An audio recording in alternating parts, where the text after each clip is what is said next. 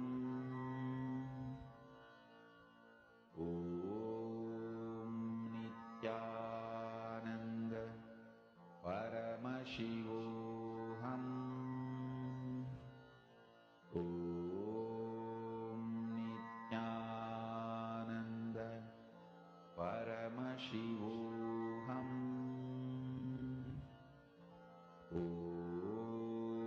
Nithyananda Paramashivoham. Om Nithyananda Paramashivoham. Om Nithyananda Paramashivoham. Om Nithyananda Paramashivoham. Om Nithyananda Paramashivoham. Om Nithyananda Paramashivoham. Om Nithyananda Paramashivoham. Om Nithyananda Paramashivoham. Please relax. Yes. How many of you have manifested? You have started manifesting this power. Om Nithyananda Paramashivoham. Om I request all of you to share in the chat. Okay, I see people have posted. Connecting the wind in the third eye, experiencing the friends with the wind and playing with it. Okay, Ma Parameshwari, don't worry. It is okay. See, we have lived with insensitivity to the nature for almost 20 to 30 years of our life, isn't it? Let's minus the 7 years of childhood, but rest of the time, isn't it? It will at least take those, at least a few number of practices for you to come back to that space of oneness. See, the practice is not for you to manifest the power, but the practice is for you to come back to the space of friendliness. That is the key here. Are all of you understanding it? It took, you have lived for 23 years plus with unfriendliness towards the nature. See, when I say unfriendliness, or it's not just all of us collectively as a society, we are unfriendly to planet Earth. Correct? We have disconnect, a certain amount of disconnect to planet Earth. It will at least take few more number of times of you manifesting, practicing to come back to oneness. You're understanding, ma? All right. So now let us all enter into the next session, a very, very important session on Akasha Tattva, the power of your space.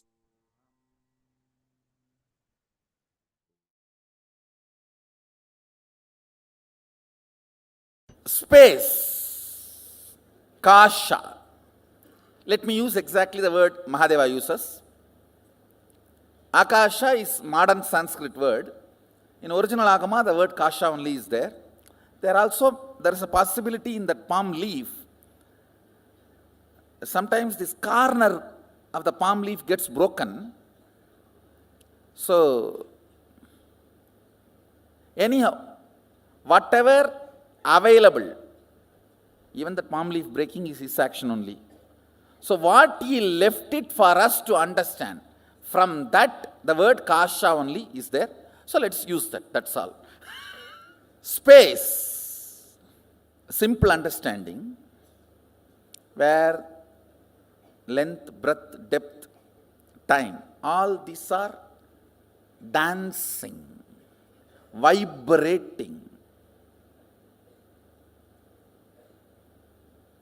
that is the aspect called space. It's a very simple understanding, but now I'm going to give you how understanding space is going to have some use for you.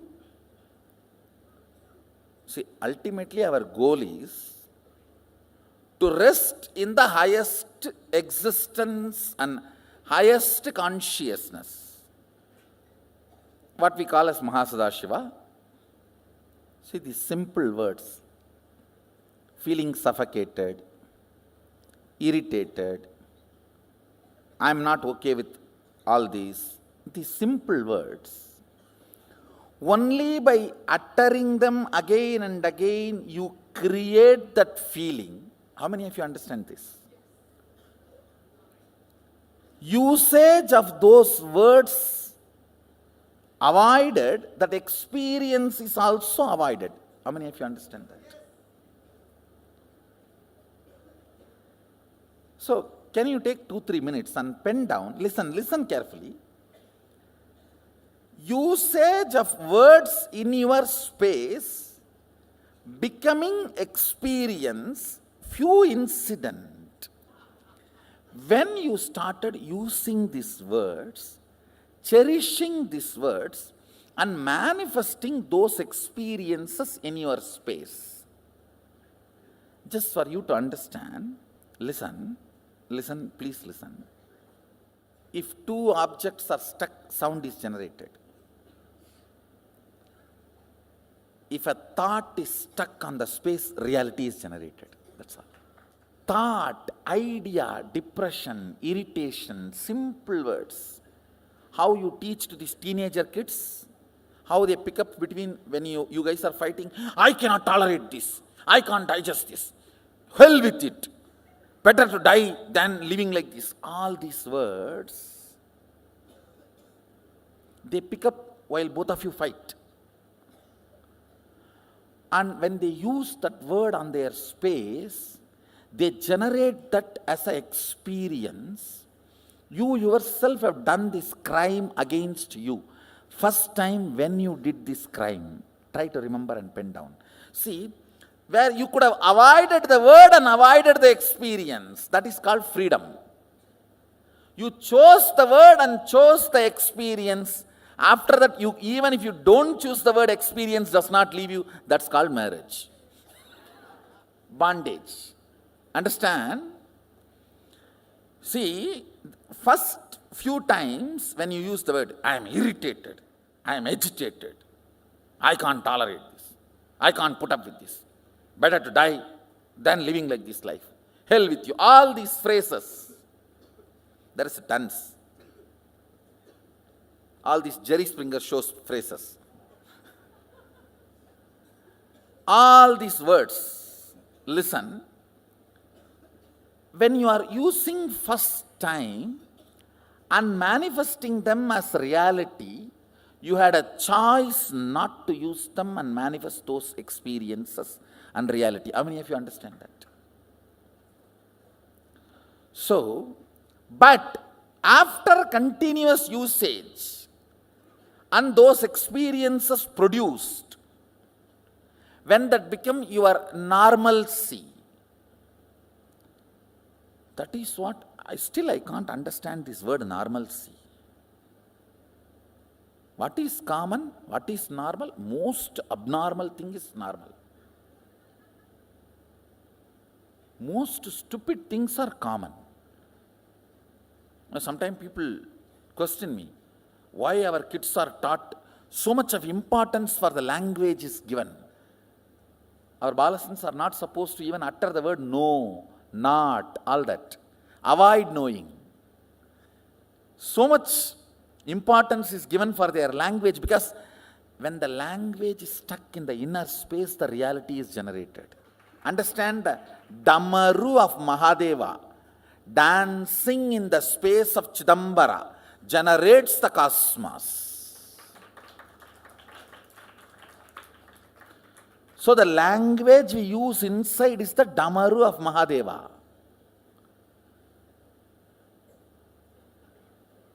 Whatever is generated here becomes reality. Just remember one or two incidents and write, so you will understand when you started doing this big crime against you, using strong words and generating those ideas and experiences in your inner space stupidly. And same way, even when you use the good words, generated good words or generated bad words, when they hit the space, they become real. Whatever makes the word into real is space. Akasa, kasa. You are an adult. You can choose your words. Try to write both experiences so you understand how initially the word you generate in your space manifests reality. These three words. Taharakasha, Chidakasha, or Katakasha, or Mahakasha. This has two words, Chitakasha and Katakasha, both. Why I am using both words, If you don't manifest what you want as a reality in your space, it is called Katakasha. If you manifest your life as you want, it is called Chitakasha. The state, space where you live. The state. Space where you operate. As of now, all of you are operating in this Nithyananda Sabha. Am I right? So this is called Katakasha.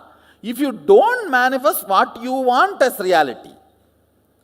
But if you manifest what you want as reality in your breathing space, it's called Chidakasha. Conscious space. Katakasha means mud space. Katam is a mud pot. The space inside the mud pot has no use. The mud pot has any use of the space inside? No, you are saying Gatam. No, Gatam is used for us, not for mud pot.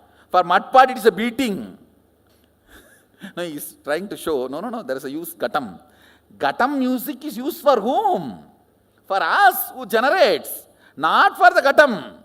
In your space, listen, your state is Taharakasha, where you exist, Taharavidya. Taharavidya means the knowledge of enlightenment, science. Now, whatever I am talking to you, all these can be classified as Taharavidya. Precisely, if I have to translate that word, grounded in existence. Tahara.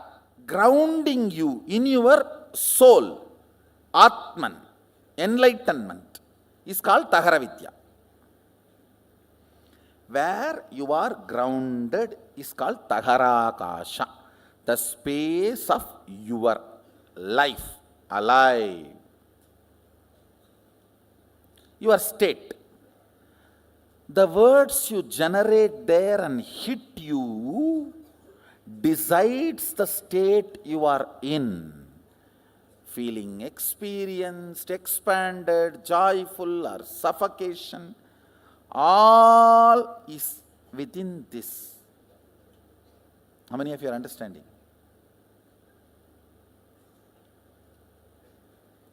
Having the whole world open for you and feeling imprisoned can be there.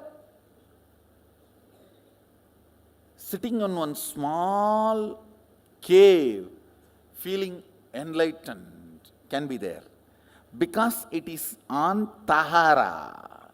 There are many great sadhus lived in a small cave of remote Himalayas, lived such an ecstatic, glorious space.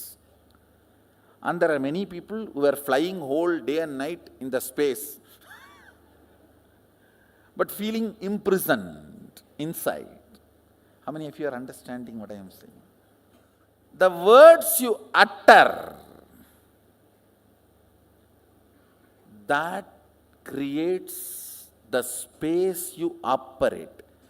That makes your breathing space as Katakasha or Chitakasha. Chitakasha means consciously generated space. Means if you are uttering all the words consciously, tuning to your life's goal, you create Chidakasha.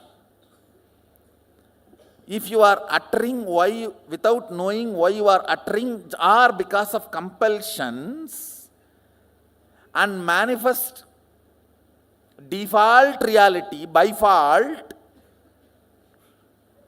that is called Katakasha. Listen, default reality is Katakasha, conscious reality is Chitakasha. These three words, Taharakasha, Katakasha and Chitakasha, and Mahakasha. Mahakasha is whatever exists, that you don't know anything. One good thing about Akasha is it can never get corrupted. It can be easily programmed. Like electricity cannot be corrupted. It may be helping you for last 100 years, but it will not bother to kill you in 1 second if you do something wrong. Same way it may be killing so many people in so many places if something wrong is done.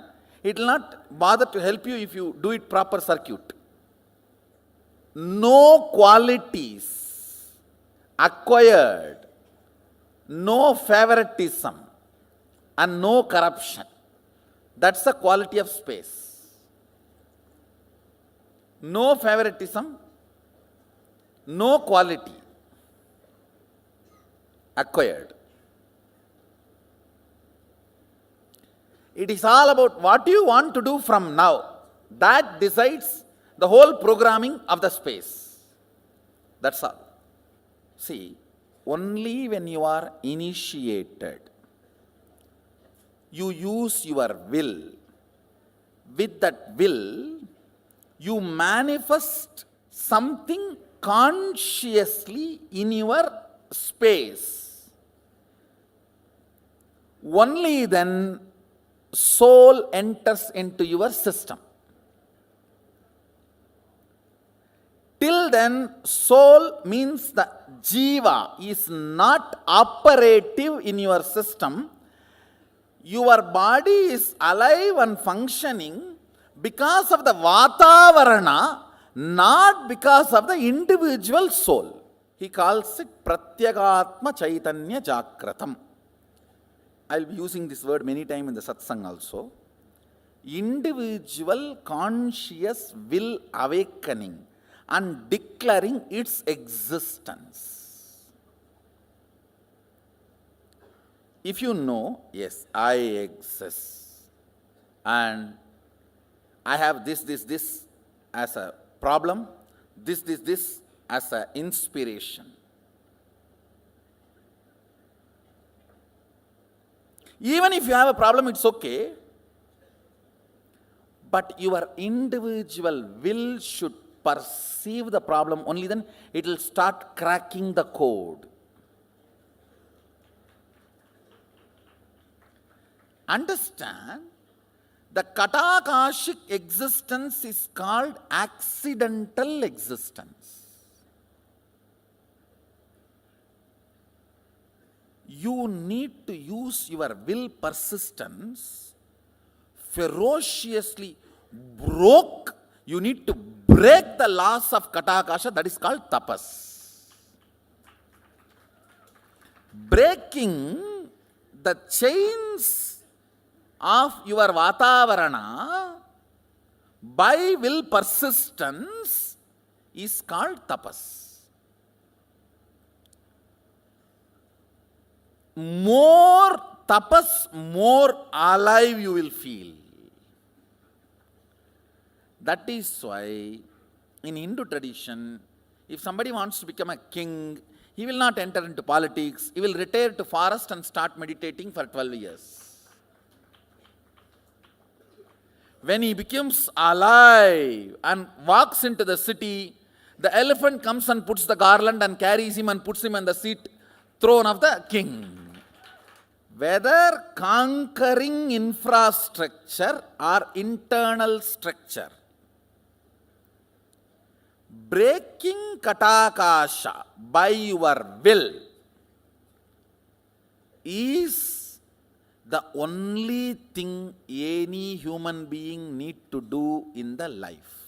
Kadakasha is the accidental ambience you are breathing, which gives the illusion or delusion you are alive. Your existence is given a delusory idea that you are alive. Because you are breathing, you are made to believe you are alive. Like ups and downs of the wave gives the feeling as if the ocean is alive in that area, even though there is no independent individual energy exists. Listen. Will is not astra, it is shastra. I'll explain these two concepts. Astra means a weapon loaded, pre-planned, pre-programmed, and operated. Shastra means power is generated and immediately released, is Shastra. Will cannot be programmed earlier and kept unused. No. Now you generate and you release. The good news is, does not need training. Will. To manifest will persistence and will, you need not be trained for 12 years. Person who has tried to have will for 22 years and who is beginning today, both will have the same will. Because will is the weapon from the space which cannot be programmed. Listen carefully. Subtler and subtler you go, they can only be less baggaged, programmed. When you are going in bullock cart, you can carry the whole city. When you go in bus, you will have to reduce. When you go in train, you have to reduce more. When you are going in the flight, it has to be reduced a lot more. If it is jet, you can only carry pills. The subtler and subtler you go, baggage, the past patterns, compilations, judgments, concepts are not allowed. Understand, Mahadeva very clearly says, state, space, manifestation, all the three does not need pre-training, because it is fundamentally based on the space. Will power, will persistence is enough. Means you deciding now, from now what I want to do only matters. Till now what I have done does not matter. Understand, past, the good news I have for you. Past is irrelevant when you are working with the space, Akasha. Present is too relevant when you are working with Akasha.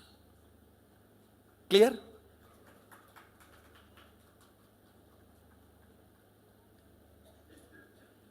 You have been 20 years devotee, 25 years devotee, or born and brought up along with me, does not matter. Or yesterday only you entered the program, does not matter at all.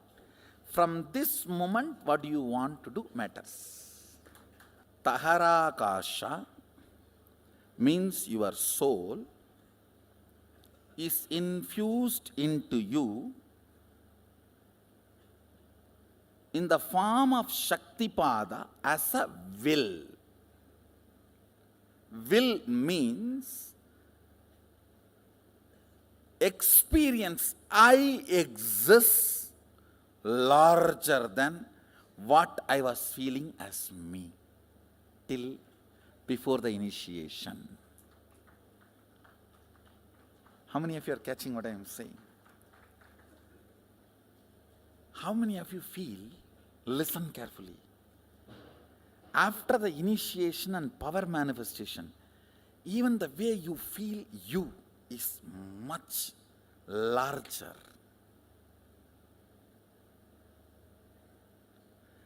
That only manifests into Katakasha and makes it into Chidakasha. If you don't manifest power, your Nithyananda Sabha is Katakasha. If you manifest power, your Nithyananda Sabha is Chidakasha. Signs of initiation. Diksha. This word Diksha need to be understood. The word initiation is too superficial for Diksha. If I have to translate exactly the word Diksha into English, breathing life, infusing life, the frequency of your will existence, raised to the level of frequency of will persistence, to become the realization of will, reality, realization. Understand? Tahara Akasha, breathed, Guru breathes life into Tahara Akasha. With that you start that will persistence. With the will persistence you start manifesting. Not only powers, even the life as you want. Kata Akasha becomes Chita Akasha.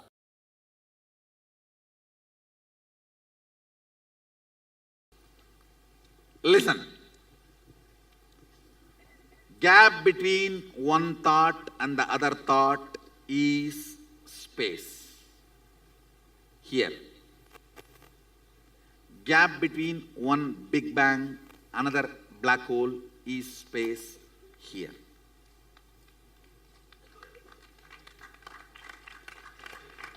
Listen. Listen carefully. LBD, active. LBD, active on the space generates time. Anything gets active on the space generates time. Space is the canvas on which all these four exist.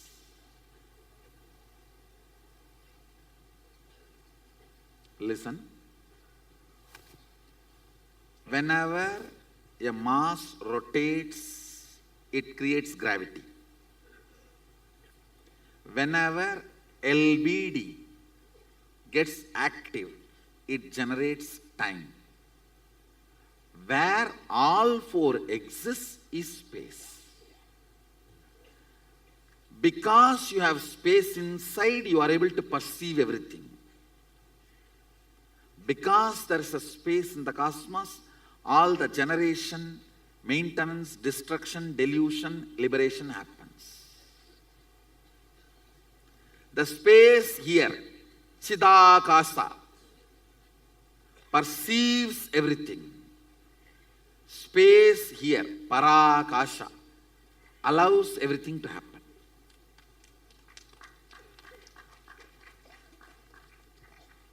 Little more. Little more.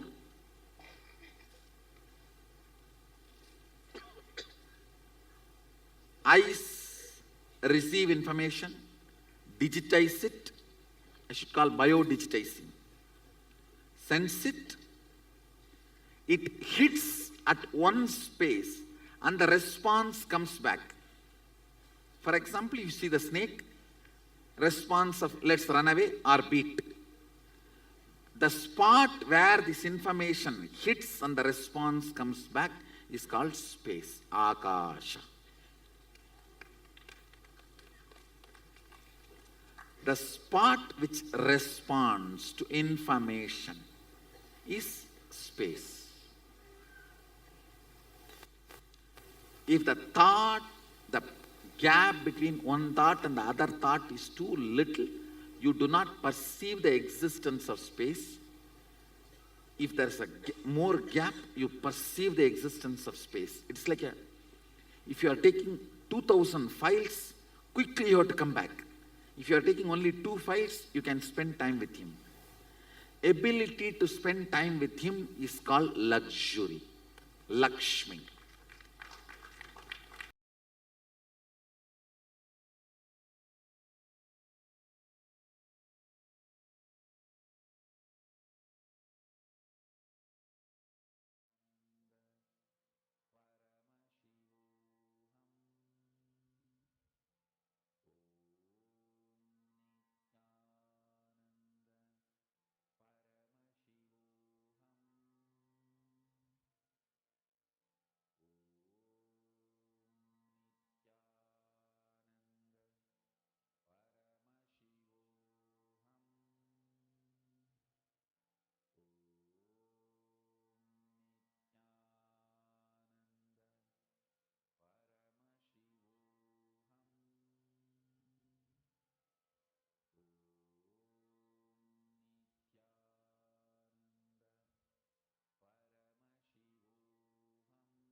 Nithyananda, how many of you understood about the different ways how space exists, how thought plus space reality is generated, how when the thought hits the space, reality gets generated, series of powerful cognition. How did each of you feel like, how many of you felt this is just wow, like too many levels it's clicking in? If the word cherished can be avoided, the experience can be avoided. Take a few minutes. We'll give you all a few minutes.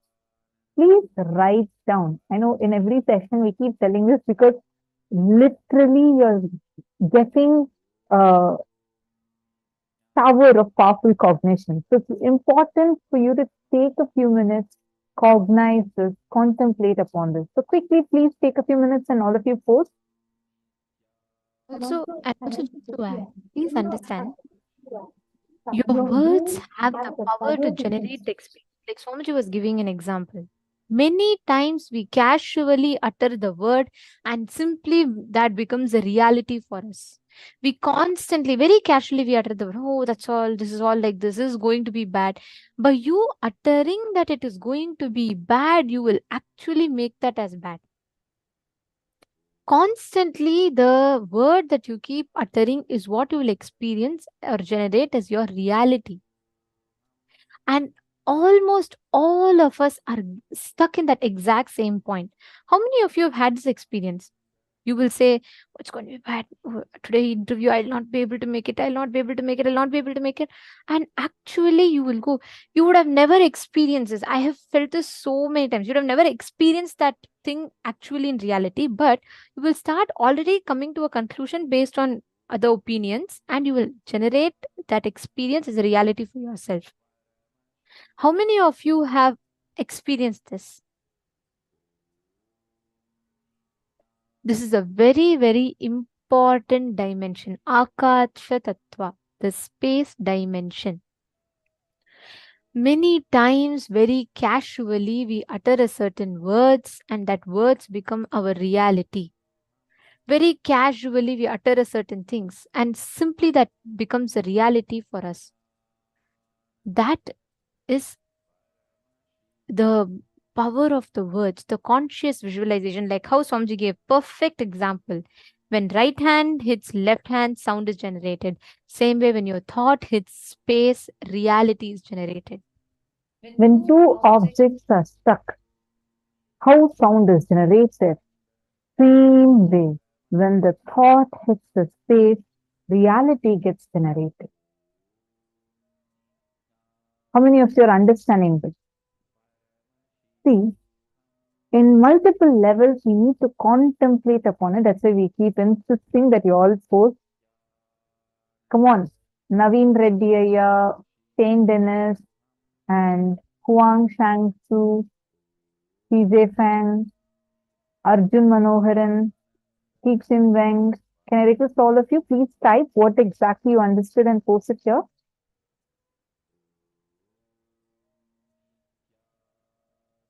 Sunil Yadav, Sumit Agrawal, I request all of you take a few minutes and post what exactly you have understood from this section. So it takes a few minutes, type it down. Because you're learning too many things, right? So just type it down.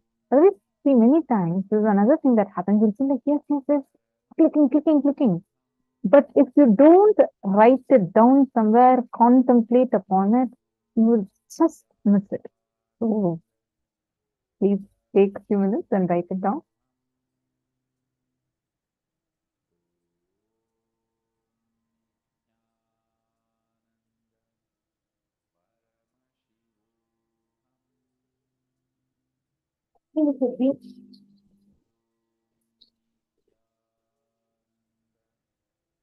Sorry, just by you uttering the word constantly in your inner space, you make that as a reality for you. I've experienced this so many times. One of the most like an experience that I have very strongly had. Constantly, when I used to utter like the cognitions about wealth, okay, from my young age, I somehow had this cognition that I bought into that, okay, it is not going to be possible. It's not going to be very easy to generate wealth.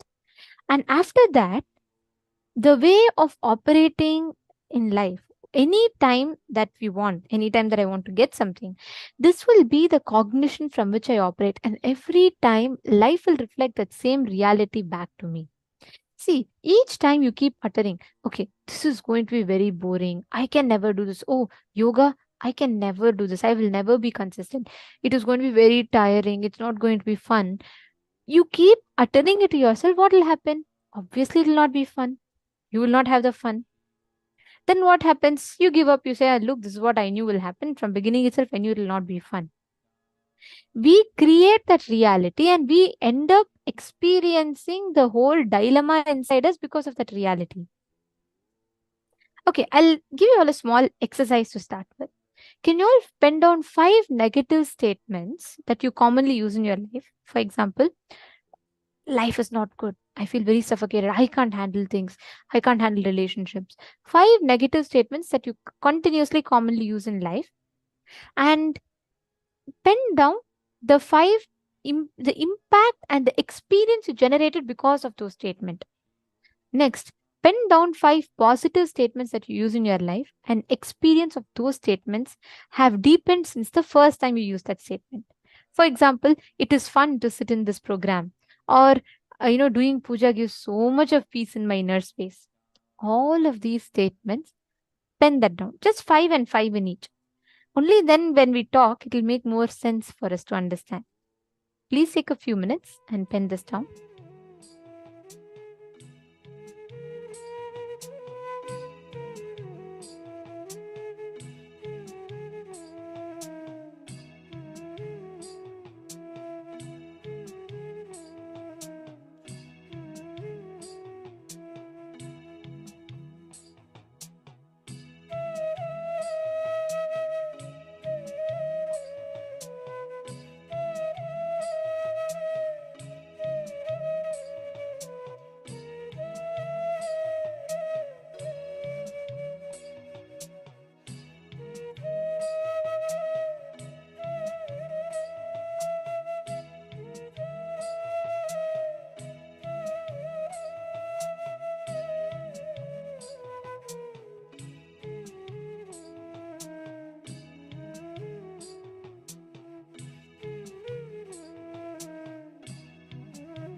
Yes. I hope now all of you have finished writing. I think you all had enough time to write down. Any of you have any questions, feel free to post that. You all can post it, and in the chat itself, all of you can post it. See, from this session, one very important thing that we need to take as our understanding is how now are all of you able to clearly see five incidents you're supposed to write? In how when you have positive thoughts, you cherish certain words, the same positive experience is generated. You have some negative thoughts, the same negative experience is generated. How many of you clearly understand this? If you have a situation where you're not understanding, I request you to please post it in the chat.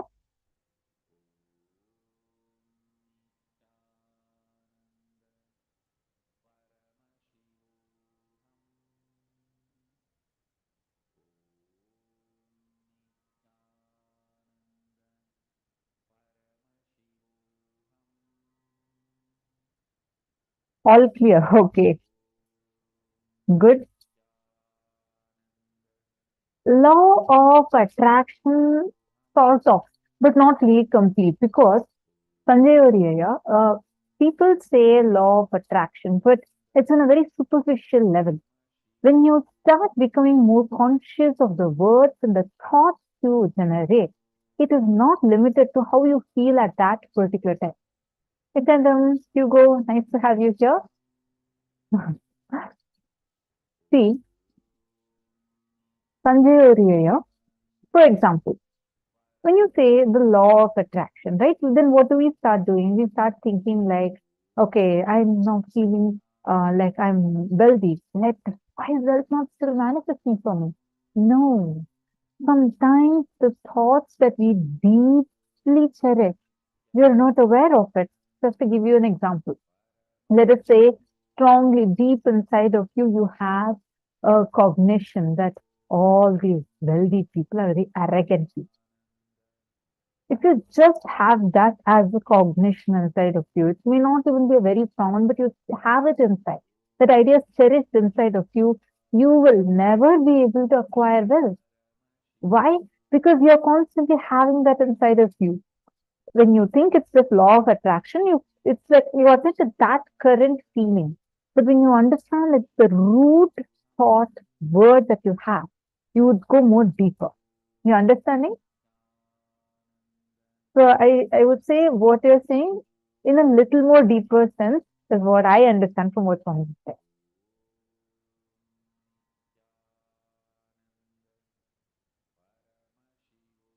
Grajina Maria, what is the difference between space, listening, words, and thoughts? Is impact on space different when we release one of these two? Thoughts become words, words become action. The words that you utter outside, actually, if you see, the continuous one madhouse inside all of us. The inner going on continuously inside us. There's like 10 parallel streams of thought currents running inside us.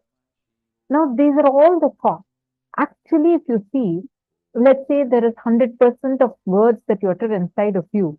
Out of that, only 20% you even utter outside. Less than 20%. When I say utter outside, I don't just mean what you talk, even what you type, including everything. If you put all of that together, it's only 20%. All the words start as thoughts inside of you. You're understanding, no? No one wants to think or thinks of negative response from others or fight with others. But we do get negative response from others. How is others' response generated for us? Beautiful question. Ma prema tavasi. See, ma prema tavasi. First thing, the moment you have, okay, many times, and like already preparing, let's say you felt like you're getting late for your office. You're already preparing mentally that, okay, if I go, this is what this person is going to say, this is what other person is going to say. You already have a big mental preparation going on, and you create that as a strong space. Obviously, that is what will happen. Now, I'm not saying that, okay, so now don't create that strong space. Just start feeling everything is okay. That's not going to work because deep inside you, even you don't believe it. So, what we need to attend to is that words that we're uttering inside of us. Many times, when you look at a person, you have your own unsaid words that surface up inside of you. You look at your mother-in-law, and then you already have many words that you picked up from all the serials you watched before about all how the mother-in-laws are supposed to be. You collect all those ideas, keep it inside of you, and when you look at her, obviously that's the words that are getting said. She's laughing. She's laughing. See, understand, this is what is the way how we generate our reality. Sometimes you may say, no, not always. Sometimes I'm so happy. Suddenly my some person comes and spoils my face. True. But that is only a result, a cumulative result of the words that you uttered sometime before that. You understanding? It may not be immediate. Like for me, one of my really powerful one was when before I joined Gurukul, I always felt like I used to have this word cherished in me, which is math is so difficult. I heard it, I picked it up from some of my friends. I actually did not find it as difficult in the beginning. But when I saw my friends keep uttering that, I just picked it up. I used to keep saying inside me, math is so difficult, so difficult. And I'll always get low marks in math. And I'll always feel that math is difficult. I'll never be able to learn anything proper in math. Then I joined Gurukul. And when I was 14, I joined Gurukul, right? So I attempted my 10th grade exam when I was 14 in Gurukul. So when I had joined, I had only studied in CBC syllabus, Central Board syllabus in India. But when I joined Gurukul, it was international syllabus. It's way more difficult. It's international GCSE, and the standards are extremely high. And I felt like, that's it, done. I'm not going to be able to pass this. I'm surely not going to attempt this. I went and told, I'm just 14. I don't want to do this 10th exam. I think this is not going to work out for me. I can do once maybe in the next year when I turn 15. Usually when you're 15, you attempt 10. So the teacher was like, the Gurukul mentor, she said, why are you keeping such a negative space? She sat next to me and she told me that, look what words you're again and again uttering. You're uttering math is difficult, math is difficult. When you keep uttering that, obviously it is going to become difficult. I didn't quite catch it. I was like, why? Why if I utter this, it's going to be difficult? She just told me, change this word. You're going to go and declare to everyone that you're very good at math and you are going to be able to, you can do math very, very nicely. And you can even help them. I actually tried it in about 3-4 days. The very way I started relating with that subject changed. And in my 10th grade, I did the 10th exam and I got A star in math. Like I got A stars in all subjects, including math. That was a shock for me because it's never how it was before. So it is the words we generate that gives us the experience. Manada Yoga Priya is showing me double thumbs up. Are you clicking with it? Especially this math. It's like, it's just something like all of us are experience, right? Like any subject.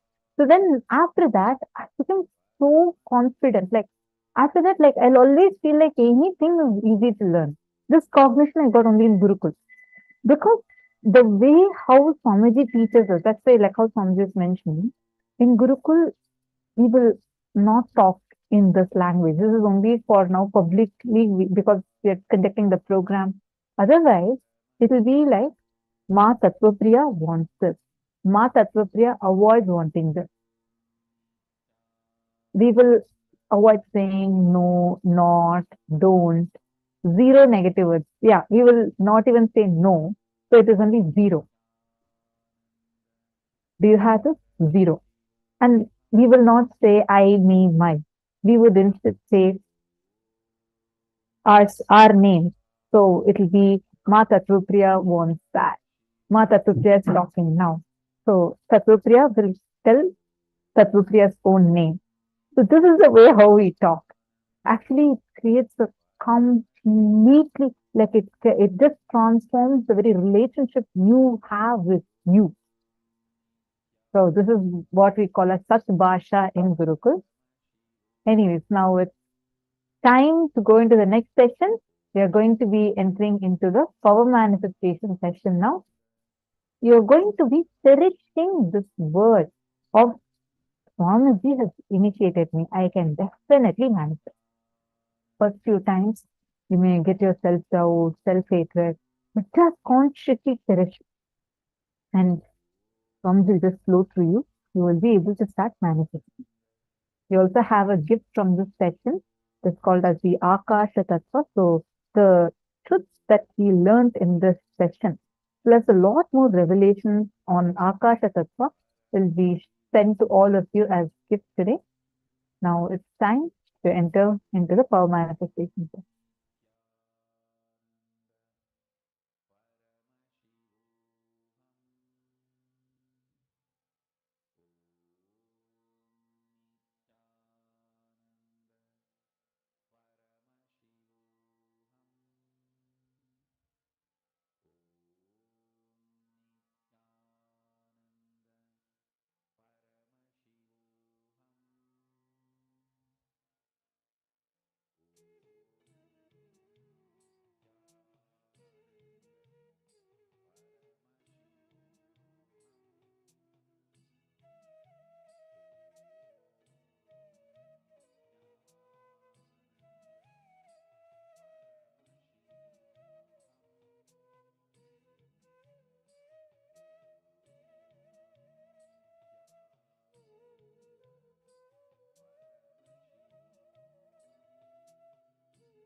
Nithyananda, everyone. So now we are going to be entering into the power manifestation. We just had such a beautiful internalization exercise where all of us wrote down the things which we feel we are not able to manifest, which you continuously hold the cognition that, oh, I can't do this, and 5 things which you felt that you can manifest. So now we are going to use that same cognition and make it into reality for us. Using the same cognition that Swamiji gave, we are going to be manifesting powers now. Okay, so now we are going to be manifesting the power of consciousness over matter, and all the participants will be moving an object on the silicon. This is the power over the space element and the earth element, right? When we manifest consciousness over matter, we are going to be doing it by manifesting our consciousness over the space and earth element.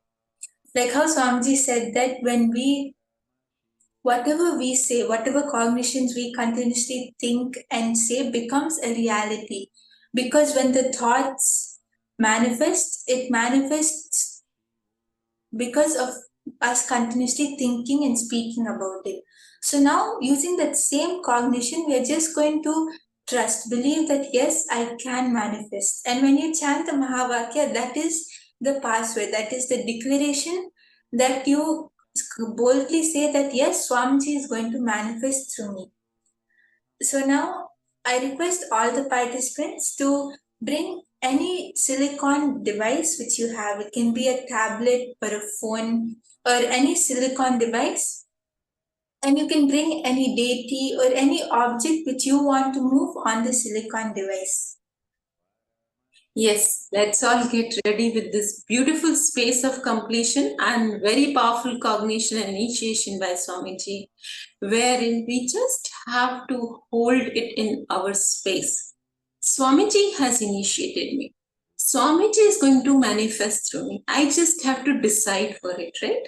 What is one cognition which you hold in your space, from that space of completion, that yes, I can manifest. Swamiji is going to manifest through me. It is simply going to become a reality. This power manifestation, when you do, you will understand the powerful shift which will happen inside you, the cognition shift which happens inside you. That yes, when I hold something very powerfully in my space, Swamiji manifests through me. I can move the matter right in front of me. Same matter is there in our real what we call as real life. That can be moving the relationships, moving the wealth, health, anything, right? So let us not miss this. I invite all of you, please do come and manifest the power. Let's get ready. And just hold the cognition that whatever words you utter becomes reality. That is what Swamiji calls as the power of Vak Shakti. Right? We have the Vak Shakti in all of us, in every single one of us. So just holding that space that yes, whatever words I constantly utter will become a reality for me. And I would also like to share one experience of mine that Swamiji gave a ring to me as a gift.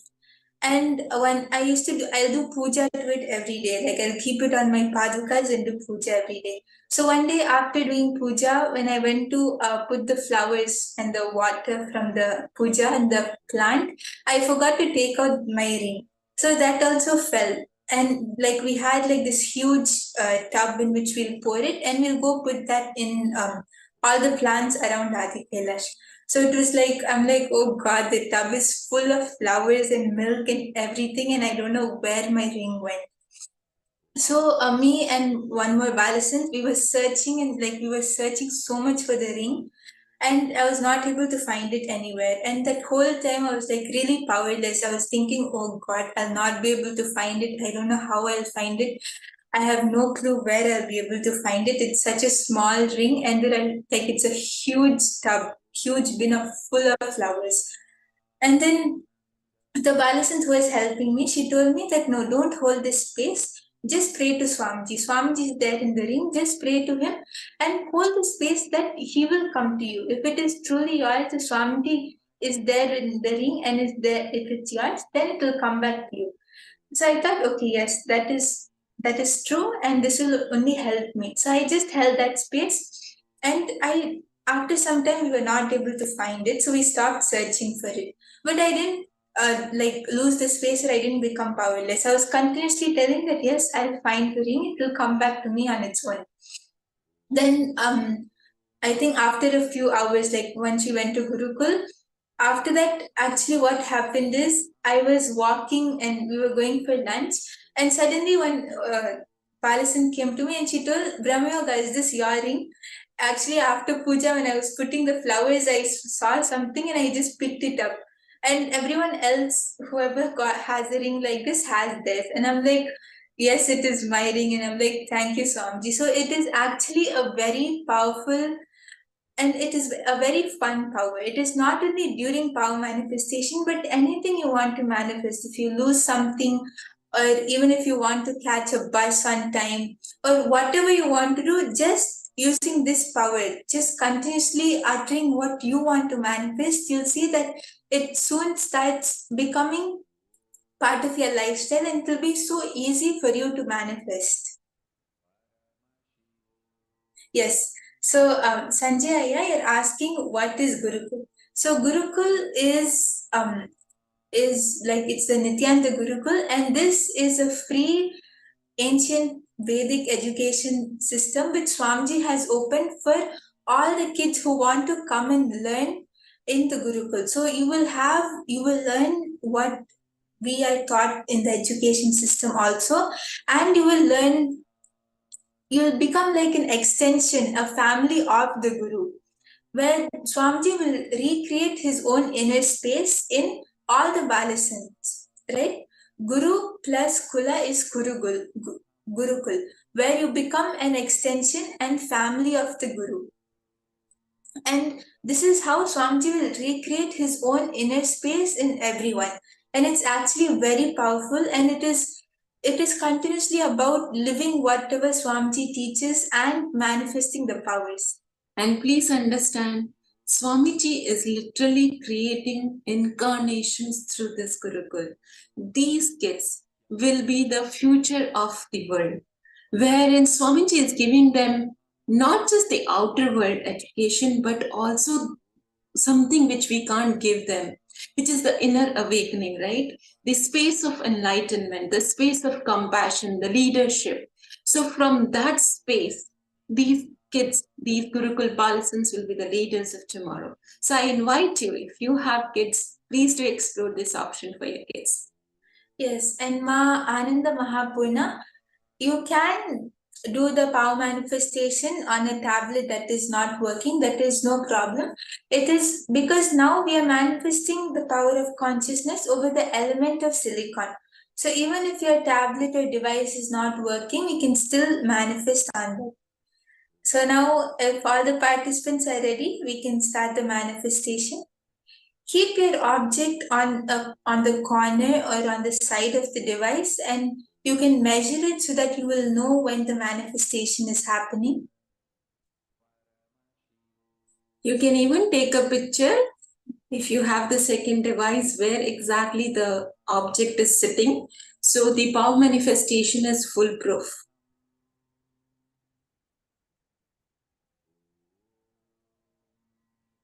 So let's take a minute. Let's quickly get ready.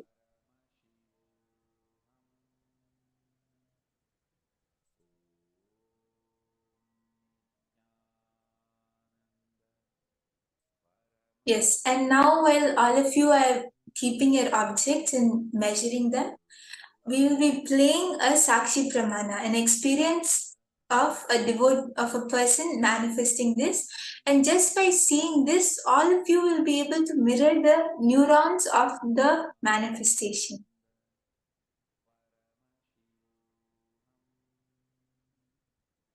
And I also request all the participants to make sure that the device on which you're manifesting is visible in the camera. Yes. So when you See, it's a very important sharing.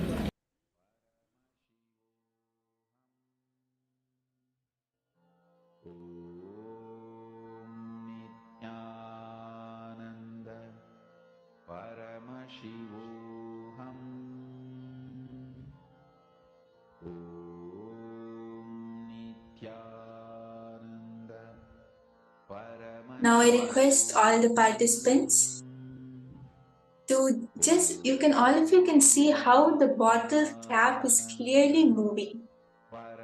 So just just using the same power, just mirror the neurons and manifest it with your object in front of you. There is no physical contact. You are just connecting to Swamiji, and using the power of your words, you are going to move the matter in front of you.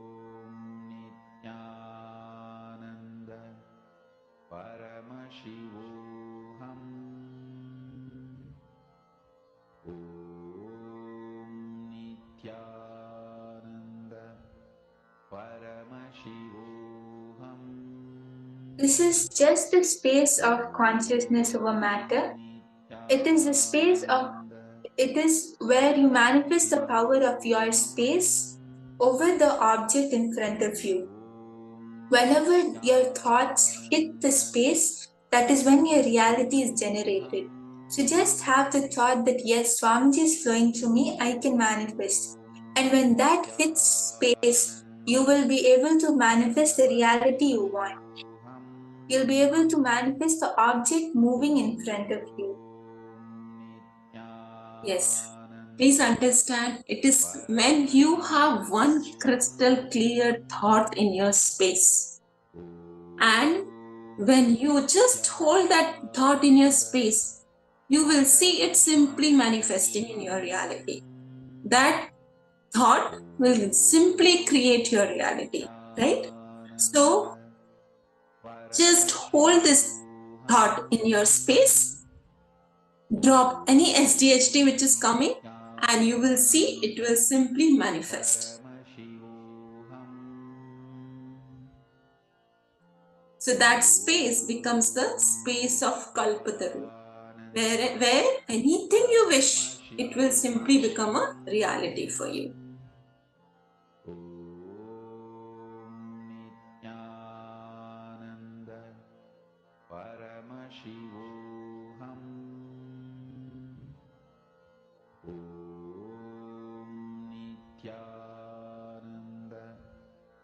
Let's keep chanting Mahavakya, reminding everybody to please keep your head, neck and spine in a straight line.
Just entangle yourself with the video which is being projected on the screen.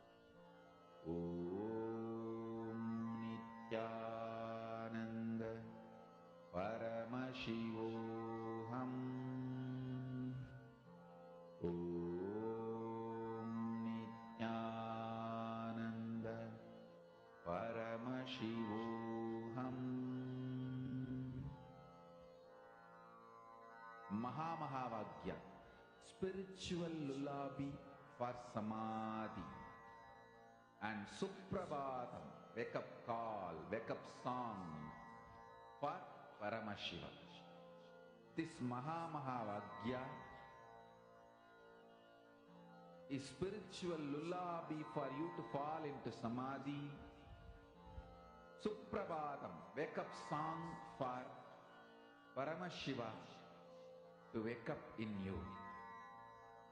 Just remember this one powerful cognition.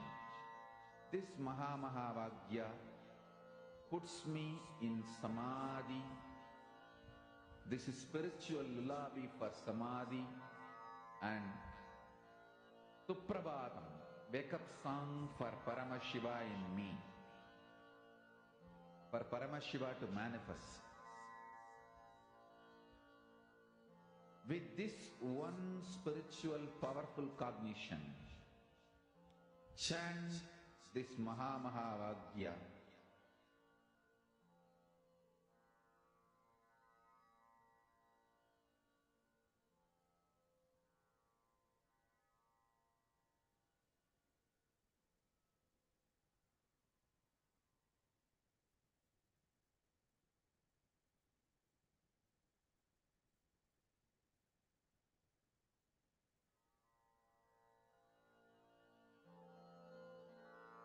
Mahavakya, spiritual lullaby for samadhi.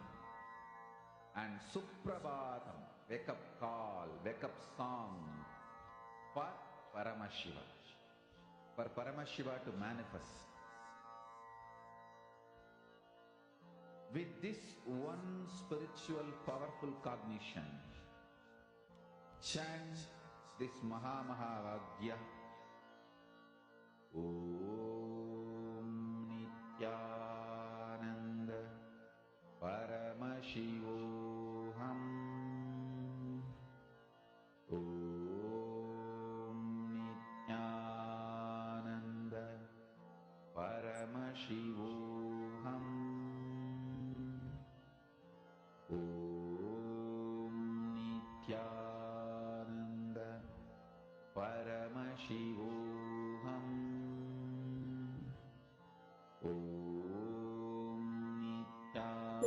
As all of us are manifesting, the moment you're able to see any change, vibration, or any frequency change, you can start posting in the chat.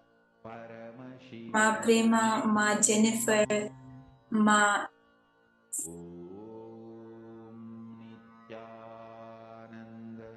Sharmini, Ma Jnanapradaini. All of you can post your manifestation. As it's starting to happen, you can post it. Nithyanandam, Ma Priyatma Swarupini. Are you able to manifest? You can post your experience of how you felt during this manifestation. Even if anyone is not able to see a physical drastic change, it's completely fine, because this is now we're starting to do the manifestation. So even if you feel like your energy is increasing, or if you're able to see the object vibrating, you can post all of that in the chat. It'd be really nice to hear all of your experience. Ma Stephanie, Ma Weeping, all of you can post how was your manifestation.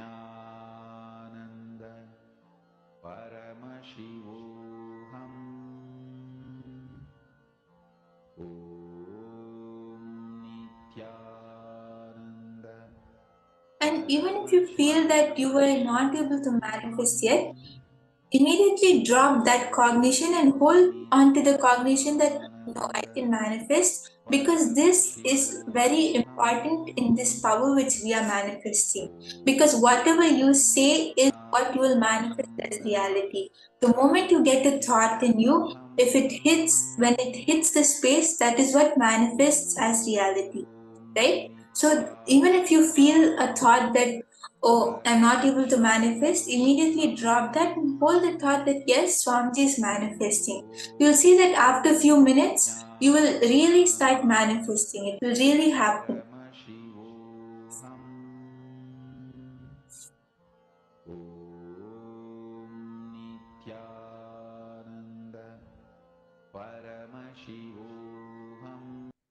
Yes, so Ma Priyatma Swarupini has posted this time. I'm feeling the space shift, Ma. I believe it would happen, yet to manifest. Okay, that's great that you're able to feel the space shift. And this thought that you have that it's yet to manifest, just drop that much. Just hold on to the thought that yes, Swamiji is manifesting. I am manifesting it right now. Just continuously hold that thought, and you'll see before you even know it, you would have manifested. Okay, and Ma Jnana Pradayini, you have manifested, which is great. Yes, you're putting the video on Facebook. That's great. And you can even share on the chat also how you were able to manifest so that all of us can also know of your experience. And if any one of you is having any difficulty, please do share with us. We can help you out. We can make you understand. And definitely with Swamiji's grace, you will be able to manifest as well. Ma Nitya Prasada, Ma Parameshwari, all of you can share your experiences. It would be really nice to see. And even see, we might not see the change happening immediately in front of our eyes, but the space shift has surely happened, right? Just sitting in Swamiji's presence, the space shift happens. And even if the space shift happens and we don't see it immediately, we become very tense. We're like, oh God, am I manifesting? Oh, I don't think it happened yet. And the space which we created is gone. Swamiji says that when you create a space, the moment you have a doubt, that the moment you doubt the space which you created, the whole thing is gone and you have to recreate it. So before the space shift is able to reflect outside, we start doubting it, which is something we should not do. And there is actually the story of these three monkeys. So one day they found a ripe mango, and all three of them wanted it. So at first they were fighting for it. Then they came to a conclusion that, okay, we'll grow this mango and we'll eat lots of mangoes from the tree which gives the mangoes. And one monkey took the responsibility of plowing the land and planting the seed. And another monkey said that I will water the plant every day. And the third monkey said that I will check on it every day. So these three monkeys started their work. And the first monkey nicely fertilized the land, plowed it, and planted the seed. And the second monkey was watering it very diligently every day. And they were thinking that why is the tree not growing? Few months passed by and not even a sapling was shown. And the third monkey was also like, yes, I don't understand why is the tree not growing. Every day I take it out to see if it has grown or no.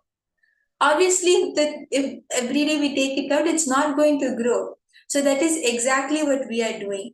Before the shift of the space, before our space shift even reflects outside, we start doubting it and we start trying to dig it out and see if it has happened or no.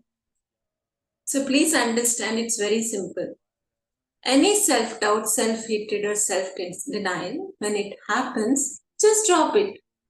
Just drop it and create a new space. And you will see, when you do it, that is our tapas, that is our penance. And do it through the day. Anything you want to manifest. It can be as simple as calling a taxi when you're going out. It can be power manifestation or enlightenment, anything. Just keep creating space. Keep playing with this. You will see. It is such a powerful science. It is so powerful. Like this is how we talk in Adinam. I am creating the space. I want to manifest it. So this is something become so normal and part of each one of you. You will see this power of space creation and manifestation is really fun and you will enjoy doing it. So yes, so many participants have started manifesting, which is great. Ma Anandeshwari, your object has moved. That's amazing. And Ma Prema Tavasi, you were able to move your Ganesha. That is also amazing. Yes. And Ma Virupaksha, you have asked that I'm not very good at powers. Can you please help me out? Yes. See, Ma, all of us should understand that as long as we hold this space, as long as you hold the space that I am not very good at powers or I'm not able to manifest this, that is what will manifest as reality for you. So you should shift this space which you're carrying. You should drop this cognition that you're having. And you should hold the cognition that Swamiji is only manifesting. He will flow through me, so it will obviously happen. Even if you can't see the results right now in front of you, Just holding this space will manifest the results also. You'll also be able to start manifesting powers. But for that, first we need to hold the space that I can manifest and I am good at manifesting.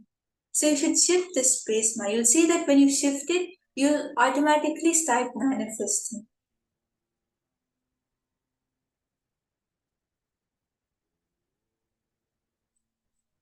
Yes, all the other participants also, you can post your experience, or if you're able to move the object. Even if you feel that you are not able to manifest and you need some help, you can even post that. The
Very nice to see so many participants manifesting. Actually, I just wanted to take one question from one of the participants. Sanjay Oriaya has asked. So, whatever words we hold in our inner space will become our reality. That's right. So, you're asking to what extent is this true? If someone says Sanjay Ori will die in 2 hours, is it going to be his reality? What about cursed by a guru or anyone else? Okay, I'll tell you one thing. See, the power, the intensity of your manifestation depends on the integrity of your inner space. We all utter so many words, right? Let's take example. When you wake up in the morning, you say, I am so fresh. Today I should have the best day. I should go to the office and the boss should just smile at me. He should be very happy with me. Like you see, these kind of words, we create this space. By the time we go to office, by the afternoon, we say, oh God, it's just such a load. I don't like it. How much ever I try, this is what is life. We start getting frustrated. By evening, you just want to take a break from everything and you just want to go back. Our inner space is not consistent. See, it's like you have 100 pieces inside of you. So you have a current. Whichever piece your current you supply to, that becomes the reality. Unfortunately, now you have made that supply whatever you need to supply. You have like hundreds of things. So you're trying to distribute little bit current here, little bit current there. Like you want to give for 1 minute to becoming healthy. Next minute you want to give it to going and eating junk in restaurants. Next moment you want to give to partying. After that, next moment you want to give the energy to relaxing. Next moment you want to give the energy to healthy life. You keep swapping. So what happens is your inner space is non-integrated. Now, a person who utters words out of non-integrity, that is why Swamiji tells all that you talk whenever you are in irritation, whatever you tell, they don't become a reality. Like when I say that, what I mean is, if you say out of your anger, let's say you are cursing someone, or the example you have given, it will not become a reality. The words have no power in that sense. That is Vak Shakti. Where you declare and make something reality is Vak Shakti. But the same thing If you constantly keep uttering to yourself, life is frustration, you are creating the space for that to manifest. You're intensely giving the same electric supply. You're giving it to consistently to one same part. There's the second part of your question, which is you're asking, what about guru? Cursed by a guru or anyone else. It's completely, there's two completely different things. When guru utters something, the inner space of an enlightened master is absolute integrity. That is why when the guru blesses something, it becomes a reality for us. All the boons. And enlightened beings don't curse. And even if they curse, it's only a blessing. So you should know, in our Puranas, in our Itihasas, in the Hindu history, we have tons of references to people like Savitri, a common normal woman who was able to stop the sunrise just by the power of her word. She was not a great, like some enlightened being or something, but the space. In the ancient time period, curses were true. Even a simple man, like anyone onlooker, was able to give a curse and it will become a reality because they all practice the power of integrity. But right now, in 1 minute, first moment you want to be happy, next moment you want to divorce, next moment you want to, continue the relationship. We're all like so broken fragments in our inner space. So there is no integrity in what we utter. You're understanding, Aya? So currently, even whether you curse someone or whatever, it will not become a reality.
Sorry for the technical glitch. I hope now all of you are able to see us and hear us. Alright, I was just saying a story. There was a story where like one person is so intense. He's like, I really, really want enlightenment and I will need a guru for this. He goes in search of a guru, and gets so frustrated he doesn't get a guru. So at one point he becomes so frustrated and he decides, okay, I'm declaring to the cosmos, now anyone, whoever I'm seeing next, I am going to declare that person as my guru. And I'm going to listen to whatever he says. And he sees immediately, like when he's making a declaration, suddenly a thief comes in his side and he's actually running away. The thief is actually running. And this guy goes and holds that thief's feet. And he says, oh master, you're my master, you're my master, please help me. And that fellow is like, hey, first of all, I'm a thief, I'm not your master, please leave me, I'm going, the police may come and catch me anytime. And he says, okay, before you go, just tell me one thing.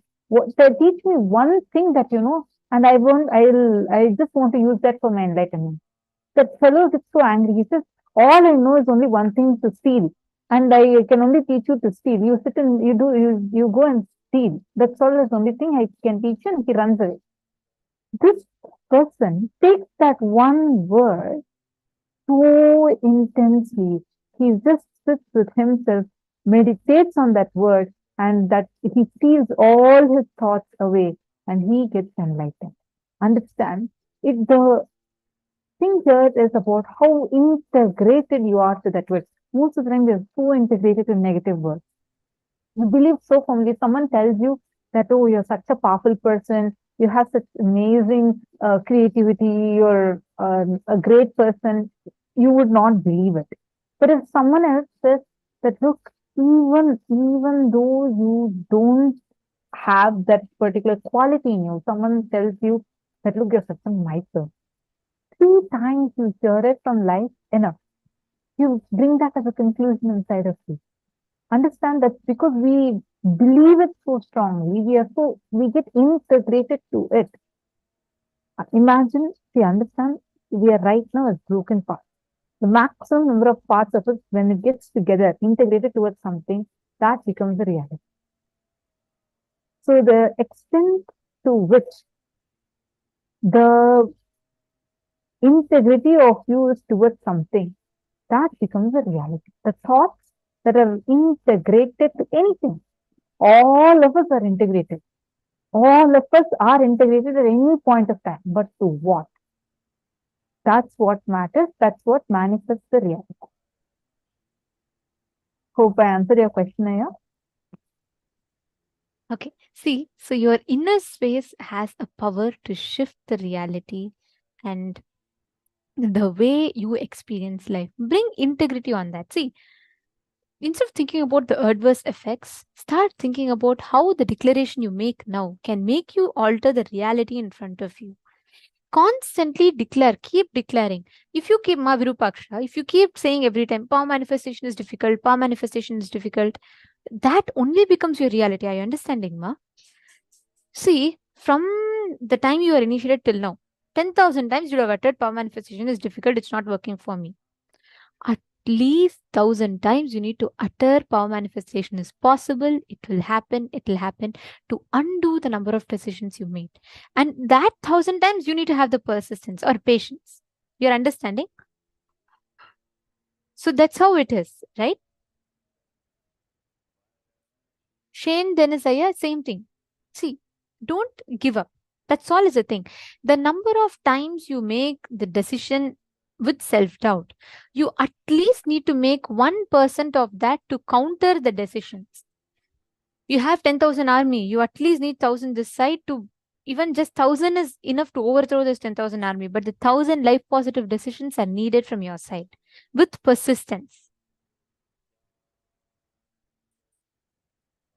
Okay, I'm seeing so many of you have manifested. That's wonderful.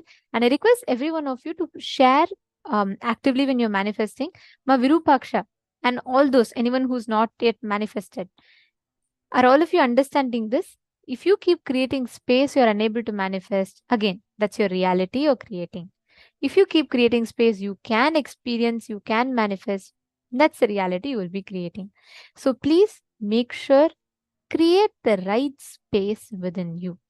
Don't create life negative space inside you.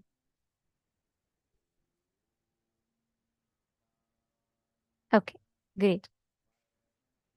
Wonderful. Now with this, we'll all be entering into the next session. Today, the main part of the day, please understand, it is mainly to have the right conclusion, the right inner space inside of you. So now we all learned about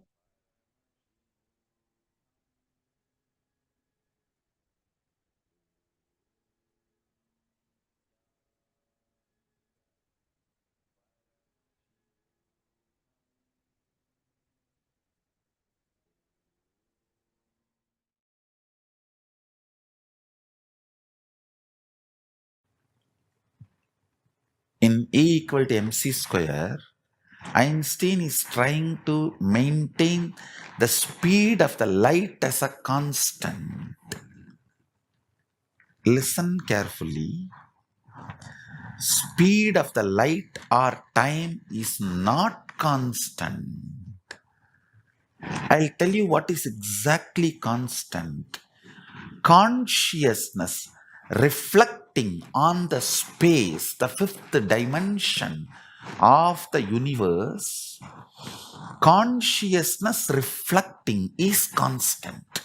In all our consciousness, Paramashiva is reflecting in all our inner space.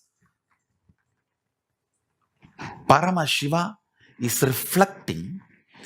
That is constant. Understand? These 5 elements and 5 dimensions are related. Length, breadth, depth, time and space, earth, water, fire, air and space. These 5 are connected. Listen carefully. When Paramashiva, cosmic consciousness, reflects in your inner space, that reflection is constant in all beings. Not speed of the light or time. Time and speed of the light is not constant. But the way superconsciousness, Paramashiva, reflects in your inner space is constant. Means the way cosmic consciousness dances, reflects in your pure inner space. The way Sadashiva dances in your Chidambara is constant. All the beings who feel aham,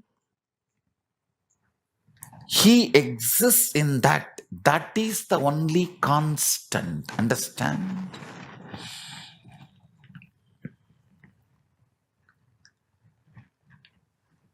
From that starts the will persistence.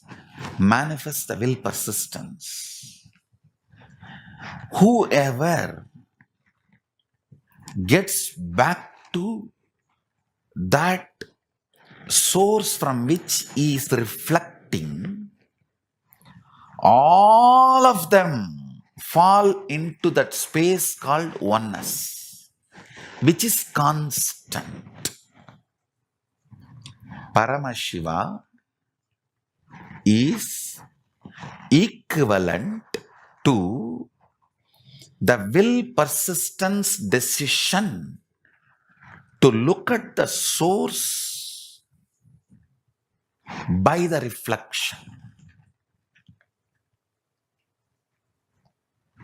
The constant in the cosmos is feeling of aham. There is nothing in the cosmos which does not feel the aham, including stone, stavara, jangama, everything feels the existence of aham. When Mahadeva, Paramashiva says, Vyapakam, anything which feels aham, he is in that. Listen carefully.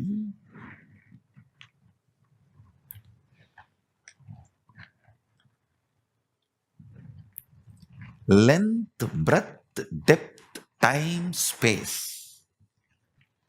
The pure consciousness reflects on the space. That reflection is individual consciousness called aham. The frequency of that reflection is constant in everything. But the side effect of that reflection, will persistence, is not constant in everything. Reflection is constant. Will persistence is not.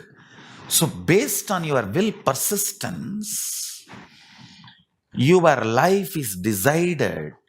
Are you going to spend 80% of your time in time related, or depth related, or length related, or breadth related existence of you?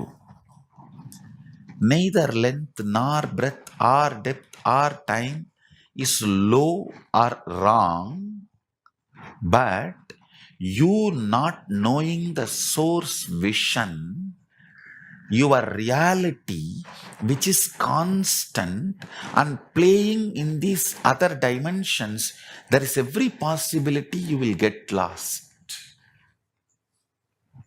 If you remember your cosmic identity, if you remember the constant in you, which is your Chidambara, where the cosmic reflection Paramashiva, cosmic source Paramashiva, is dancing in your pure heart Anandagandha, your inner space. Listen, cosmic Paramashiva is like a sun.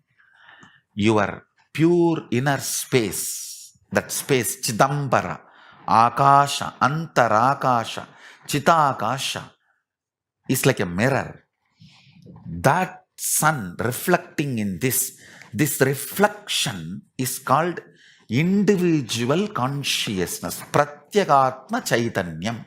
That is the constant in all beings. This constant's first side effect is will persistence. That is not constant in all beings. The quality of your will persistence decides whether your life is going to be stuck in time or depth or breadth or length. You remembering which is constant in you and which is not constant in you will not put you in a delusion where you make permanently damaging decisions of your life due to temporary mood swings.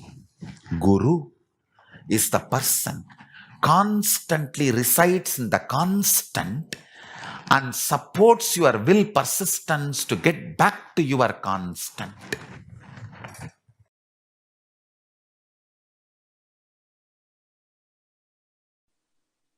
The higher dimensions, when they enter consciously into the lower dimensions, they manifest as powers. Unexpected positive turn of the events and the reality you experience. You can name it as miracle, you can name it as power, you can name it as a God's grace, you can use any name you want, but the greater science, the cosmic science is the higher dimensions entering into the lower dimensions. For example, length, breadth, depth, time, space. If the space dimension enters into time, time literally manifests everything space wants. If the time dimension enters into depth, depth manifests everything time wants. Understand? This length, breadth, depth, time, space, all these dimensions are independently intelligent, alive. able to make their own conclusions and respond within their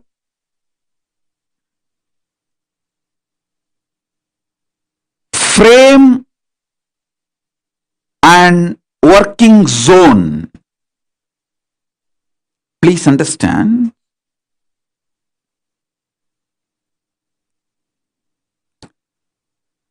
The length dimension is responsible for your logic, rationality. The breadth dimension is responsible for your ability to feel the emotions, feeling connections. The depth dimension is responsible for you making cognitions, powerful cognitions about life, beyond your logic and emotions. So understand, every dimension, when it enters into the lower level dimensions, it manifests intense power. Now, I want you to understand,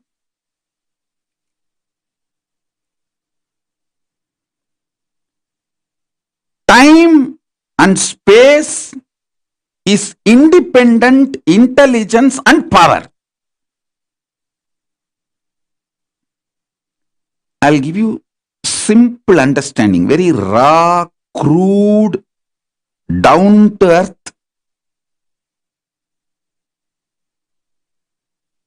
simplest understanding.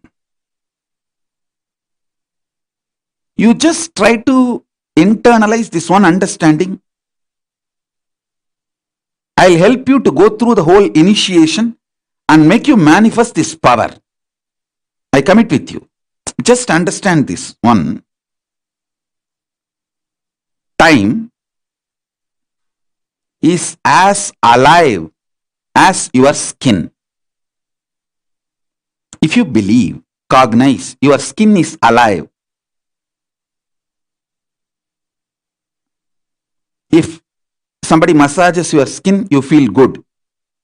If somebody cuts it, you feel bad, pain. How much your skin is alive, that much, I should say little more than, much more than that, time is alive skin of the cosmos. Listen, where your skin ends, the skin of the cosmos, which is called time, starts. Actually, your skin and the skin of the cosmos both always touch each other. You can't be away from cosmos. Understand this?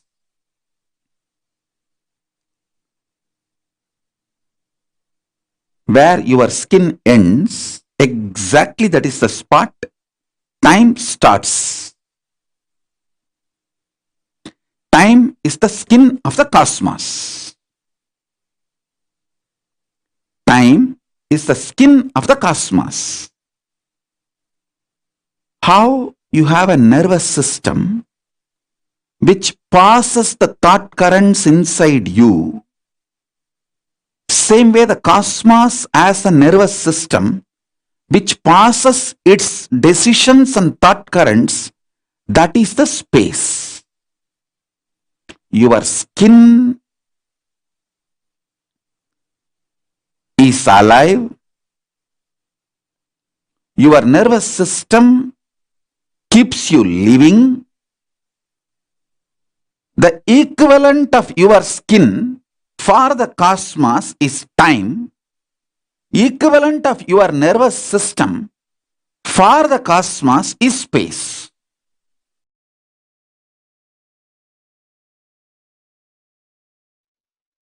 I'll give you some of the important, powerful cognitions about space.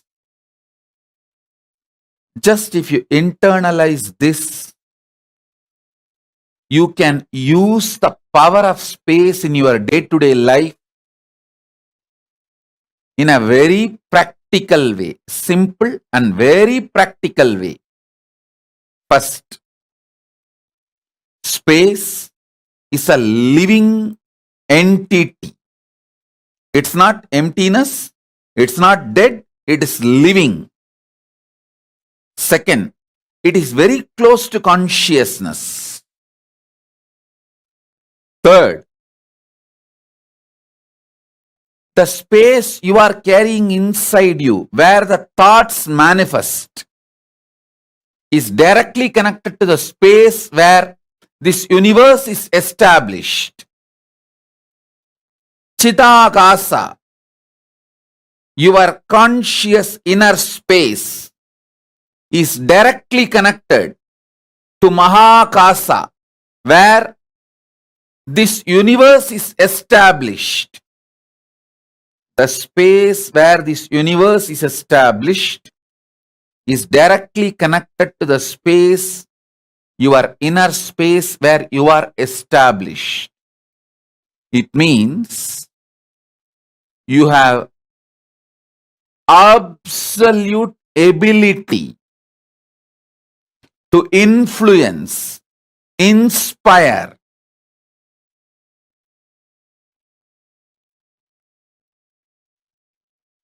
directly intervene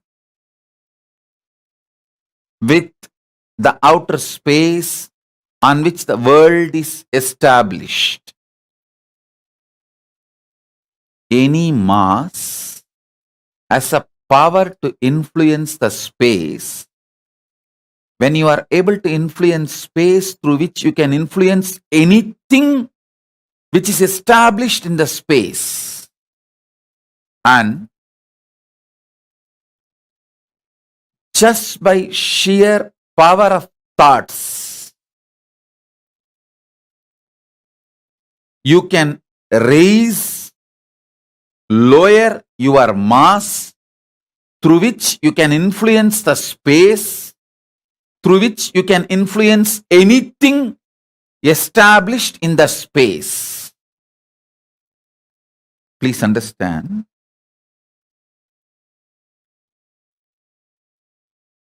When you meditate on cognize something very heavy, higher than your brain can grasp,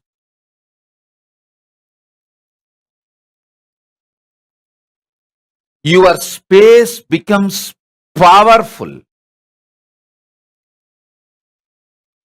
that can influence the space outside, and anything established in the space outside.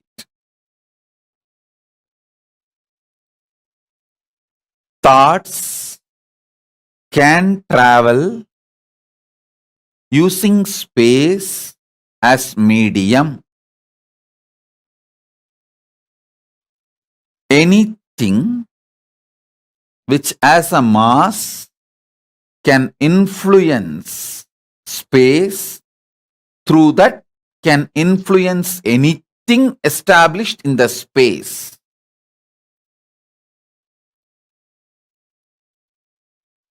Let me be more clear and straight. Just through your thought, power of cognition, the power of your inner space, Chidambara, you can influence anything established in the space, whether sun or the moon or the universe or the black hole or the Big Bang, anything established in the space can be influenced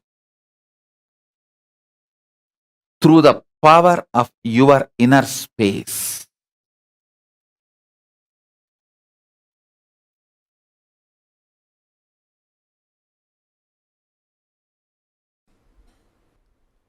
Most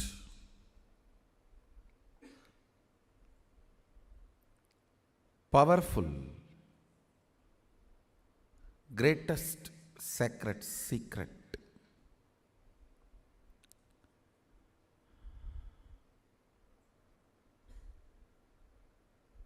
greatest Satya.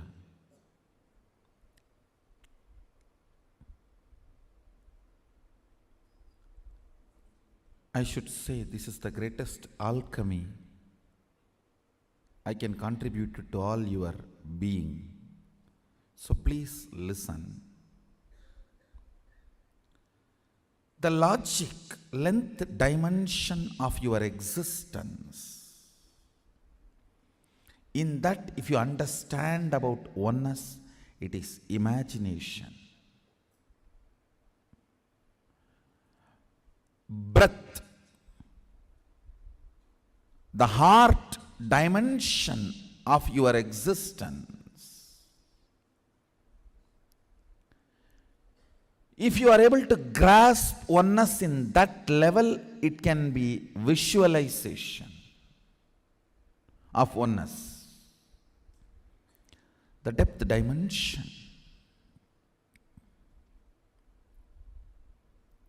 In that, if you can grasp oneness, that will be declaration of oneness.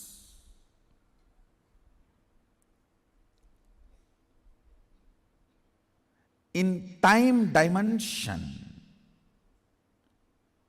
you just need to manifest ferociousness.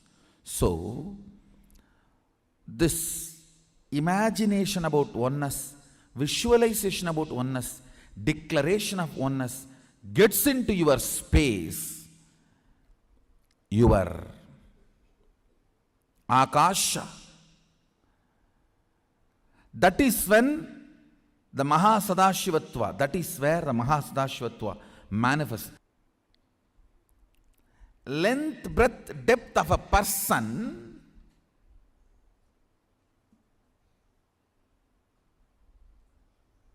is not he.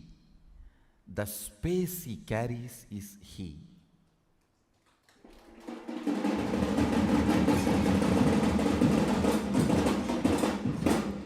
When I say length, breadth, depth of a person, I speak in both the meanings. One, logic, heart, and cognition. Length, logic, breadth, heart, depth, cognition. This three does not really constitute a person. And length, breadth, depth of the size, shape. Size and shape does not constitute a person. That is why you fall in love with the size and shape, get frightened when you see the space. Be very clear.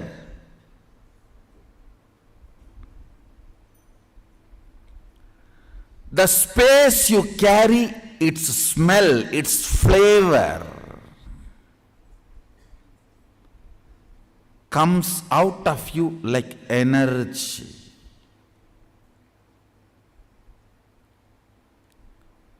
Like energy.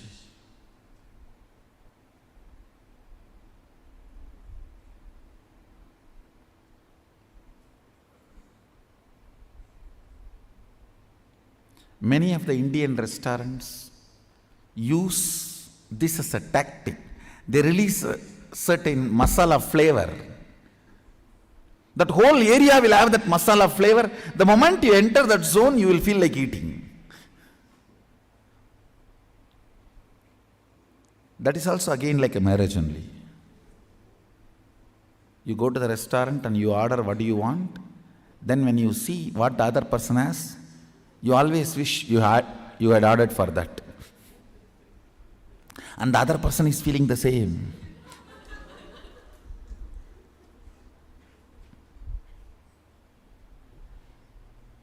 And you can't even exchange the plate, owner will not allow.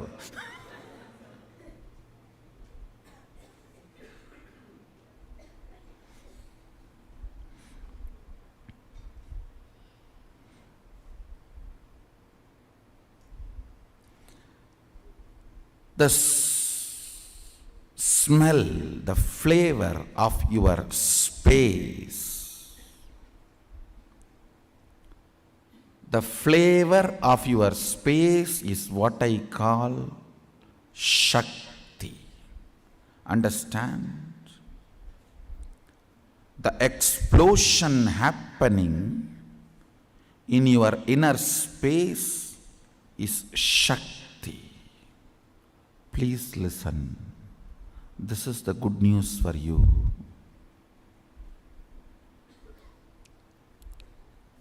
The moment you manifest even one Shakti, I have already entered into your inner space. If I have not entered in your inner space and made the connection, you will not be able to manifest Shakti, because all power manifestation has to start from space, not from depth. Understand that time is a non-existence power layer. It has no existence, like a length, breadth, depth. It is only when the space collides with the length, breadth, depth, the dust created is time. See, the length, breadth, depth is a mass. Space is a energy. When these two collides, the dust generated is the time. I can roughly compare it to the Vatavarana, the layer around the planet Earth.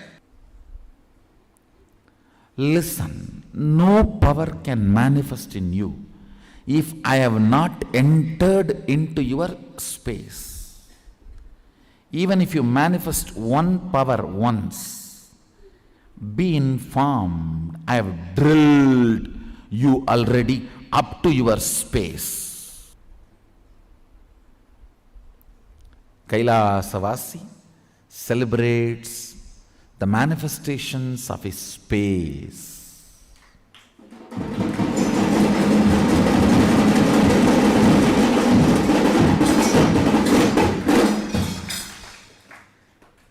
The manifestations of the length, breadth, depth.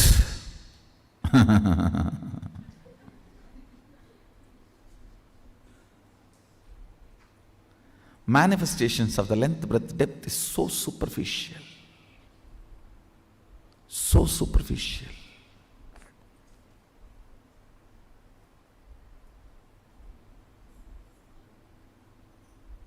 They are not worthy.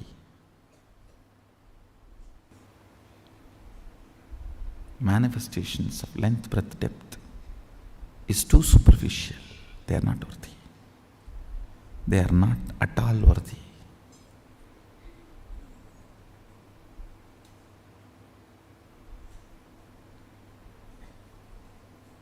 Manifest the space. Celebrate your capabilities based on your power manifesting abilities and space.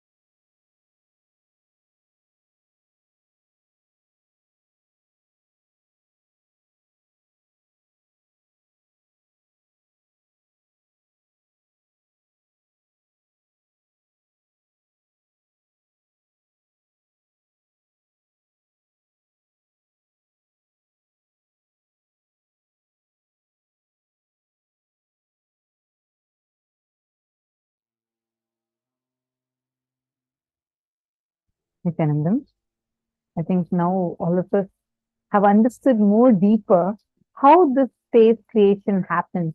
I think Sanjay over here, I think your question got answered too now, where like Swamiji himself addressed that and took us way more deeper about how exactly, when exactly do the ideas The words that we cherish becomes a reality.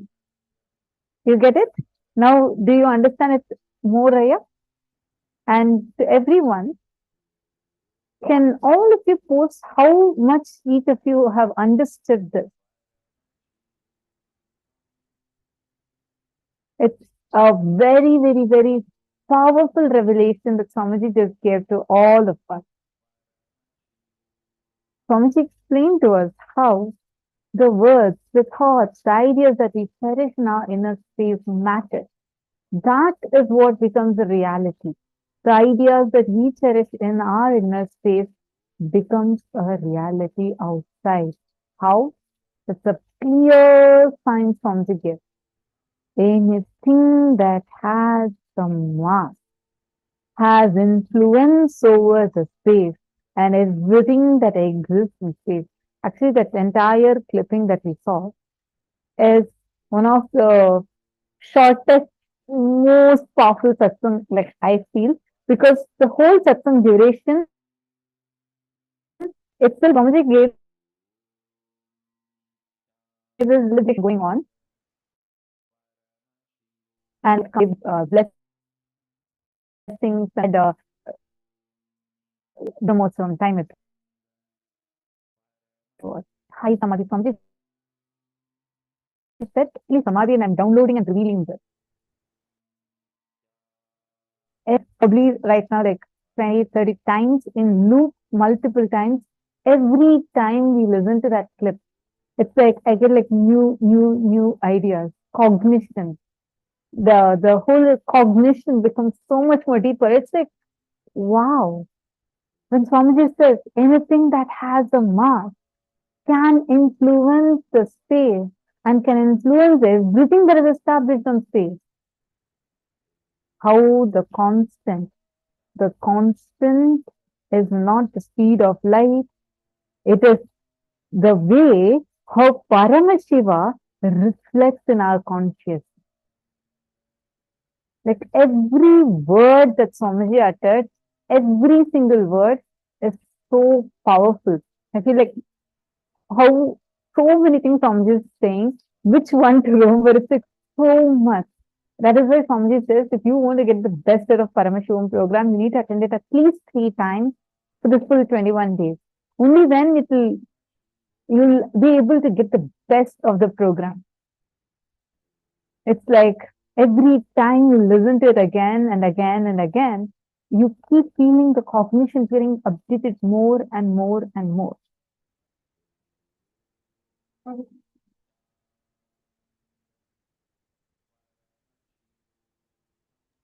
The Chidambara, the inner space that we carry inside of us, has a significant impact on the outer space.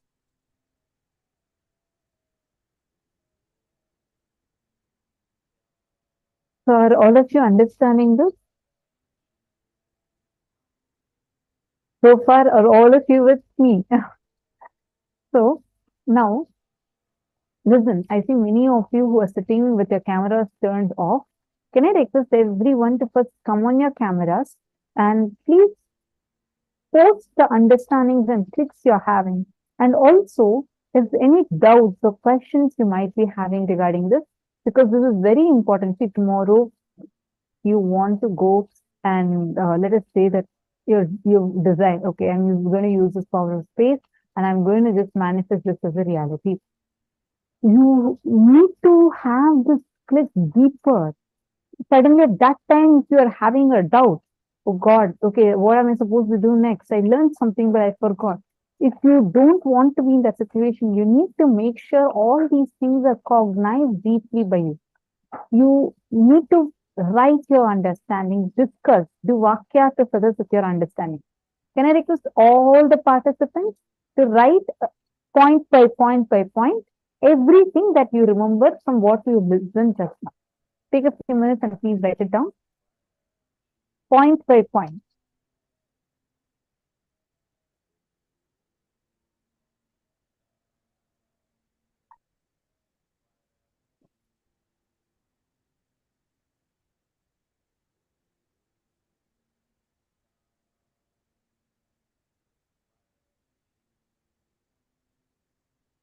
Yes, that was a very nicely right now. Prayatna length, breadth, and depth does not define a person.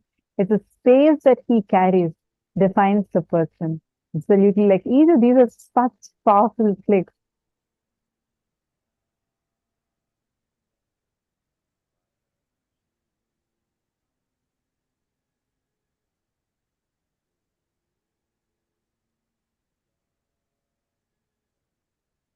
And just giving few minutes, so all of you can pause, then we can go through and understand the different things that Swamiji just revealed.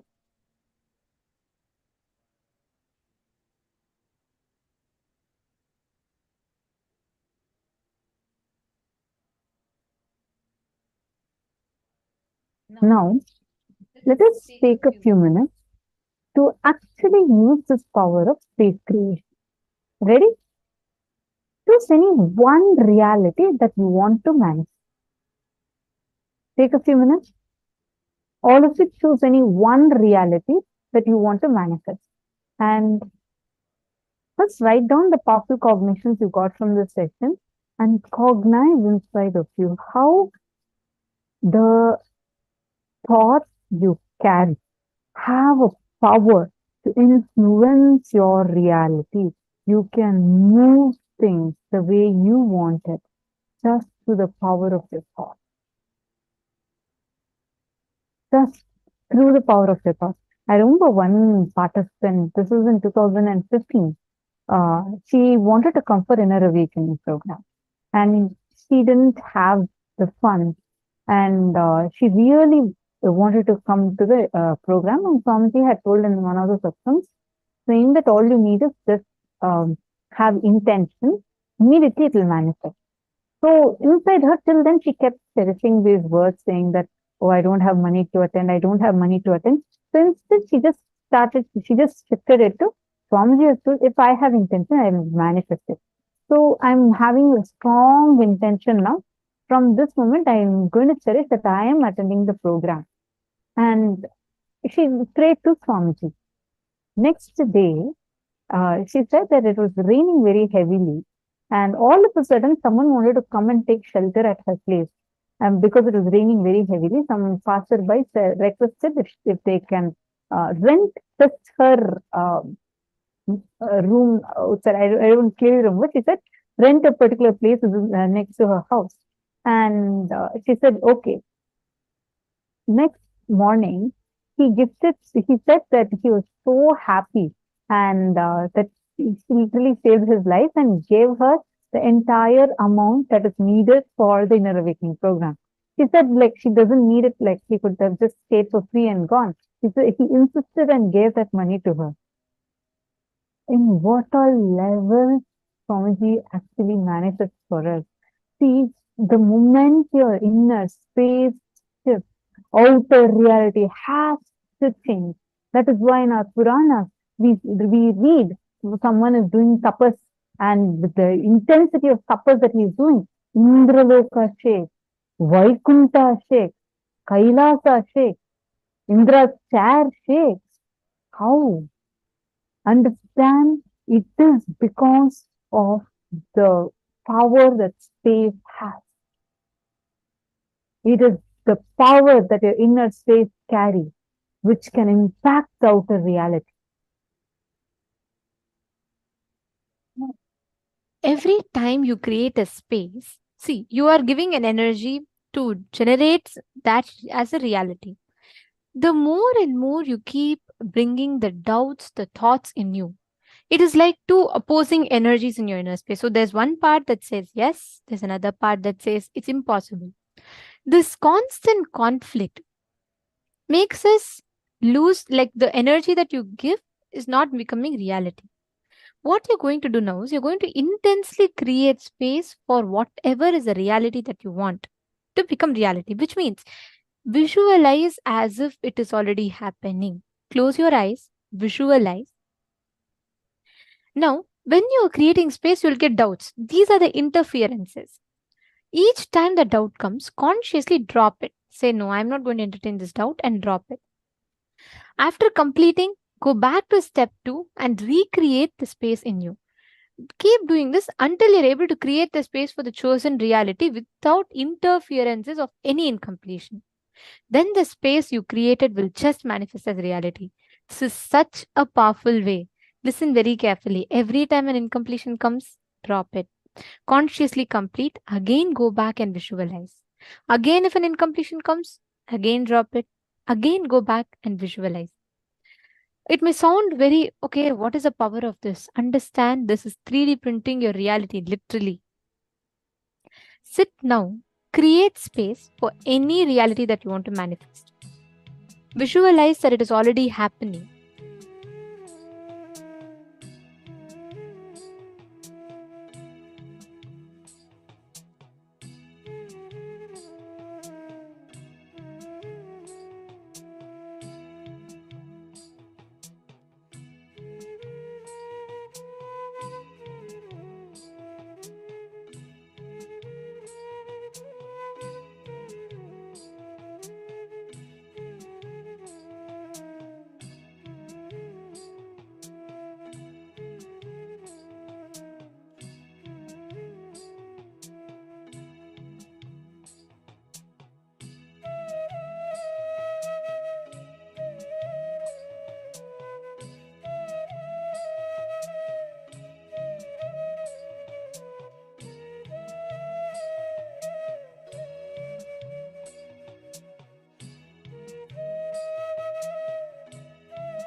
Please relax.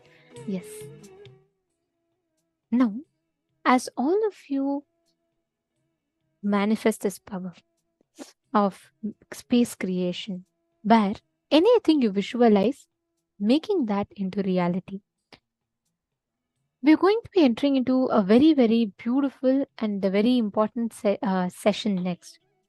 See, today, all of you are going to be having initiation where you're going to be experiencing the Chit Jata Granthi process.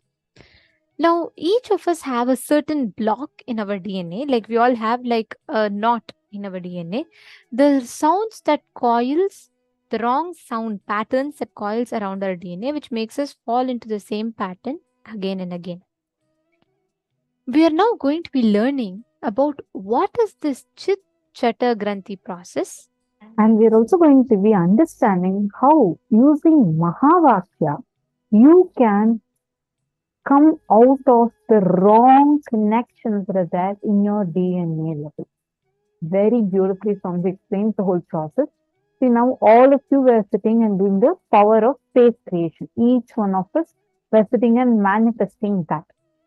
Literally manifesting what reality you want to generate in your outer space. You were visualizing this to literally manifest it out there. Now, morning we also learned about how our DNA exists. What is super DNA? The Jivatman DNA, which all of us have, like what the science calls as junk DNA, because it's not explored into, and which actually holds a lot of our power. How to awaken that? We are going to now be learning all that in this section, because today's initiation is going to be this. We all are going to be experiencing the awakening of our DNA strands. Swamiji is going to be awakening the DNA strands in us. Let's get ready to listen to this powerful revelation. And I also request all of you, the darshan is going to be starting very, very soon. So if any of your friends, family members are not yet here, kindly do invite them, and all of you sit together and listen to this intensely.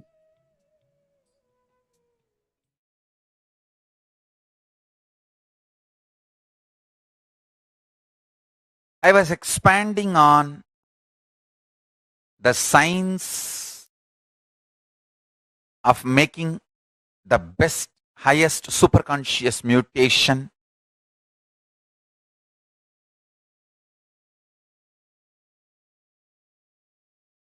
as Paramashiva gave this science to Devi, and Devi brought to planet Earth in Kanchipuram and started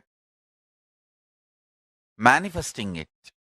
What I am saying is the ultimate truth from Paramashiva directly. Understand? The strands of DNA, components of DNA is kept together through sound. So, if you want superconscious mutation in you, the sound through which your DNA is kept together need to be dismantled, and the ultimate sound need to be inserted. Understand? You need to disconnect the threads with which your consciousness and DNA is bound together, and alter the connecting point, the sound, into highest possible sound. What kind of a sound is used to bind your consciousness and DNA strands together? That decides what kind of a powers you are going to manifest and what kind of a life you are going to have in your body. I'll repeat. There are 4 situations in your life where consciousness is directly involving, influencing your DNA. When you are hungry, when you are angry, when you are lusty, when you are about to fall sleepy, too tired, just want to get lost, withdraw. These four situations, your consciousness directly influences the DNA. The door between the consciousness and DNA is open. During these four situations, if you use these four situations, you can detox, remove all the unconscious ideas, words you stored inside you, and you can pull them out at Mahavakya. Powerful sounds, Mahavakya, inside you. Listen carefully.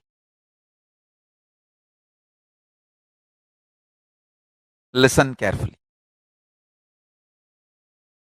I'll repeat.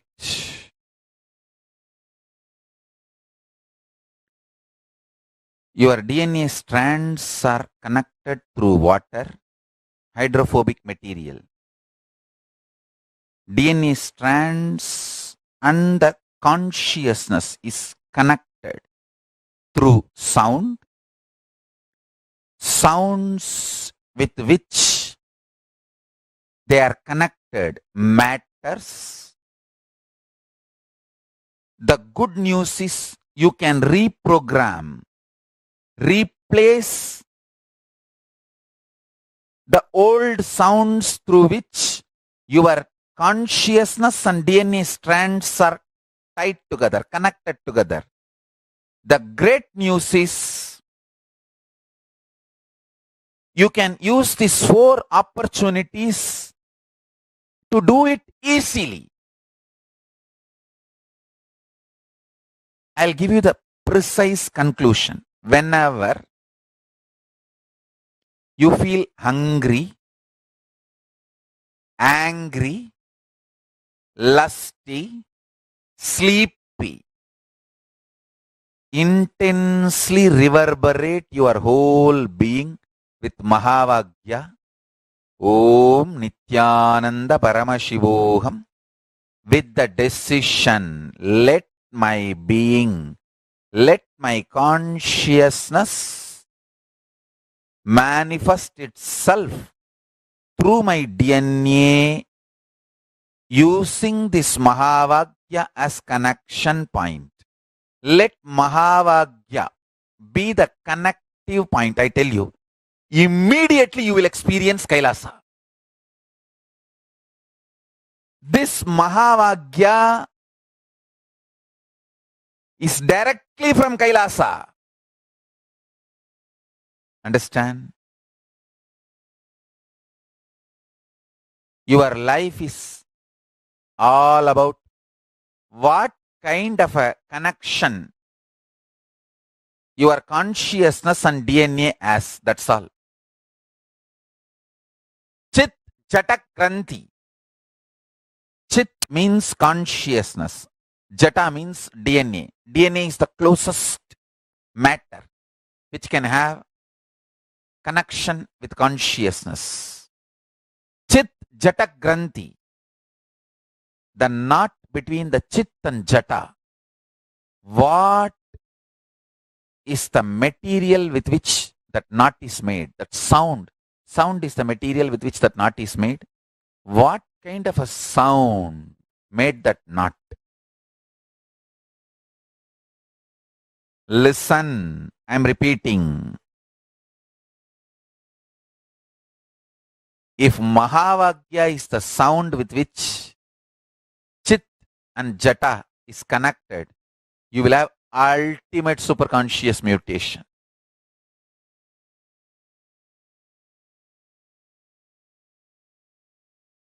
Ultimate superconscious mutation.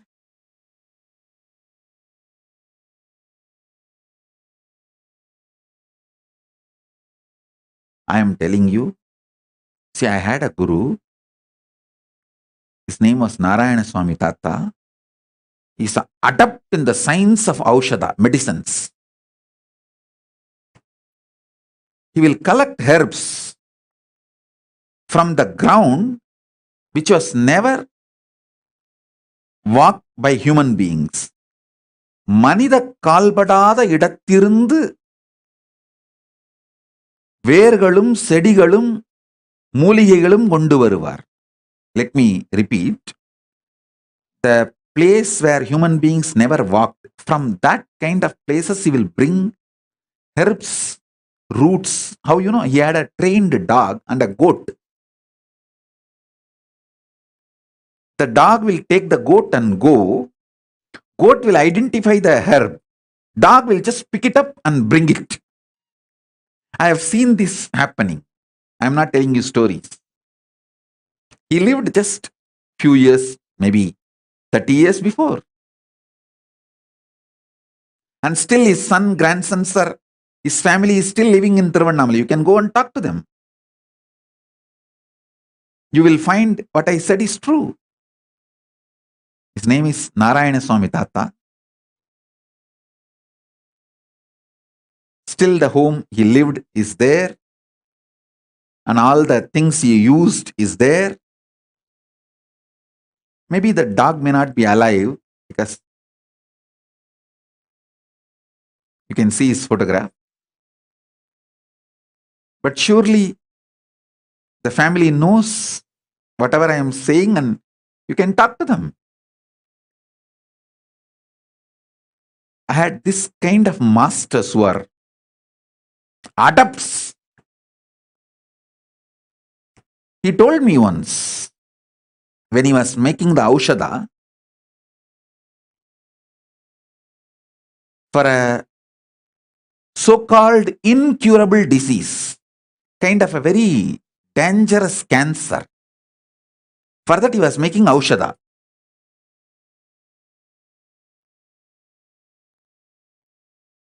He collected too many things from too many sources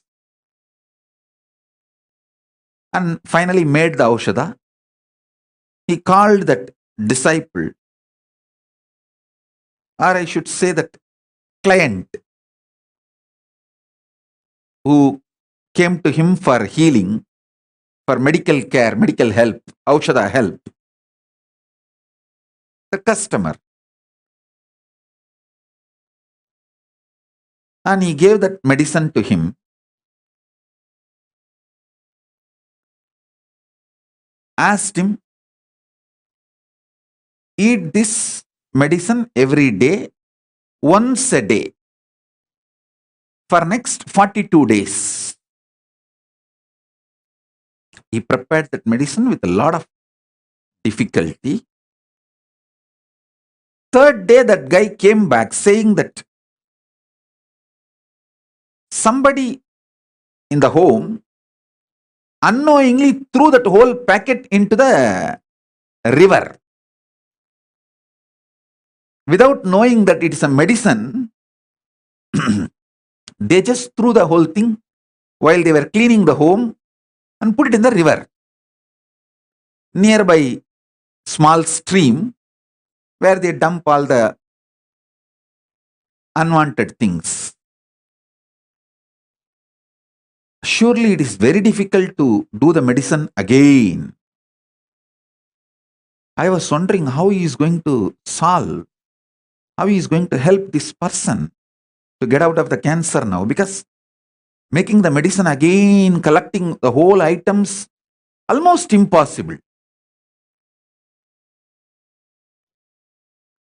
All he did, he called that person, made him sit next to him and told, this simple process, whenever you are feeling hungry, do japa of this mantra. I tell you, I know it is very difficult for you to believe. Maybe the power of his initiation, his words, energy. He said, whatever I made as Aushadha, your body is capable of producing it when you add consciousness to your hunger. I tell you,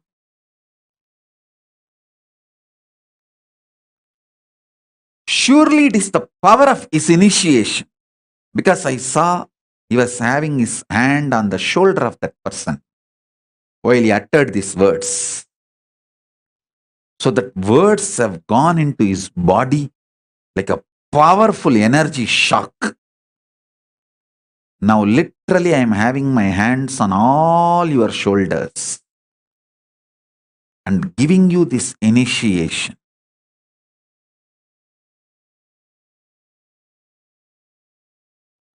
Whenever you fall for someone, you are in deeply love with that person. The human being, the person for whom you fall for, you are in love. That person takes you for granted.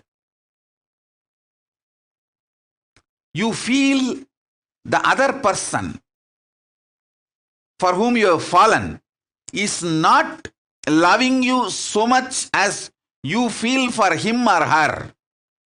Listen. Whenever you fall for someone, you always feel the other person for whom you have fallen, that person takes you for granted and that person does not love you, have feelings to the same level you have. Sometimes this is the way you feel, sometimes this is truth also. With ordinary human beings, this is the way love is acted, reacted, given, received, reciprocated. This is the way the love flows with ordinary human beings. With the divine, with Paramashiva, the logic of love is totally different. Listen. When you love me, when you fall for me, first thing, I raise you. Second, I shower life energy in you. When I shower life energy in you, your consciousness is the most superior asset, wealth, property for you and for the world. Listen carefully.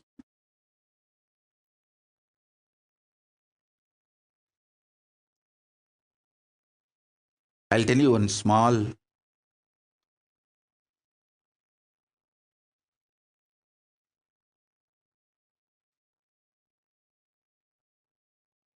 very sweet, intimate happened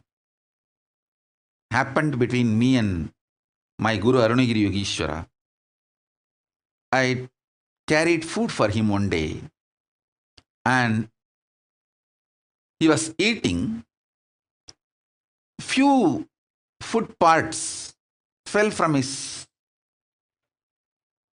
mouth with his saliva by mistake when he was eating with the hand. I just took that.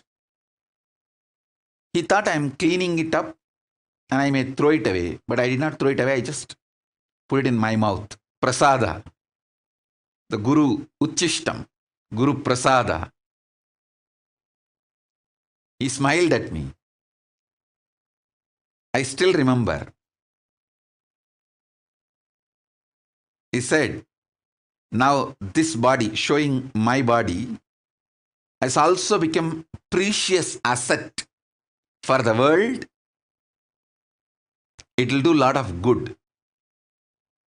In Hindu tradition, the Guru Uchishta, the food partaken by the Guru Prasada, is sacred, very sacred. Guru Padodaka means the water with which Guru's feet is washed. The food which Guru has partaken, Guru Uchishta, Guru Padodaka, is highly sacred in Hindu tradition.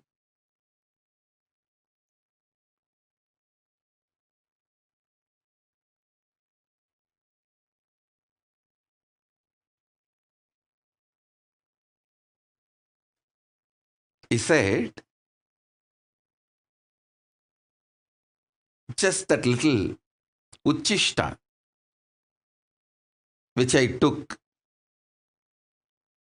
the power of that, he said that his very biomemory, bioenergy is passed on, and that will start flowering in this body now. This body also is a precious asset for the world because of what it is manifesting. Listen sincerely, intensely. When he loved me, he made me sacred.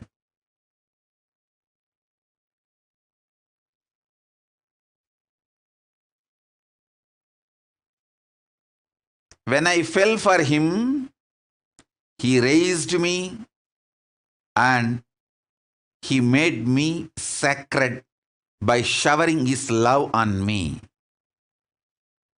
Listen.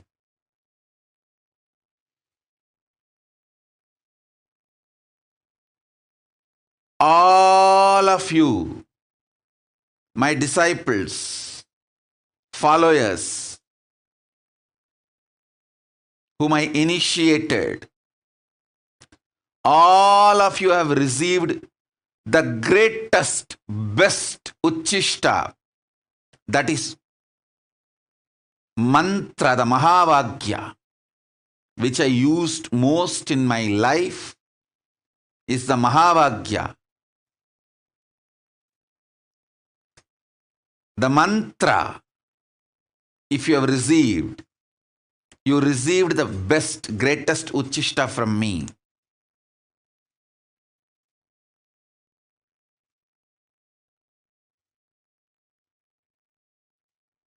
You are now sacred. Your consciousness is needed for this world.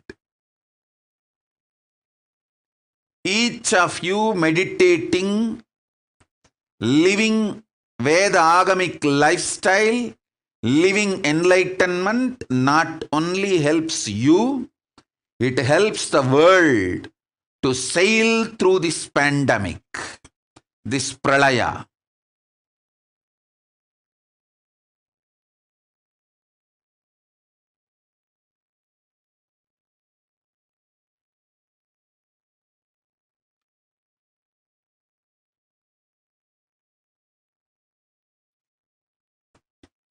So when I fell for my Guru, he raised me and showered his love on me and made me sacred.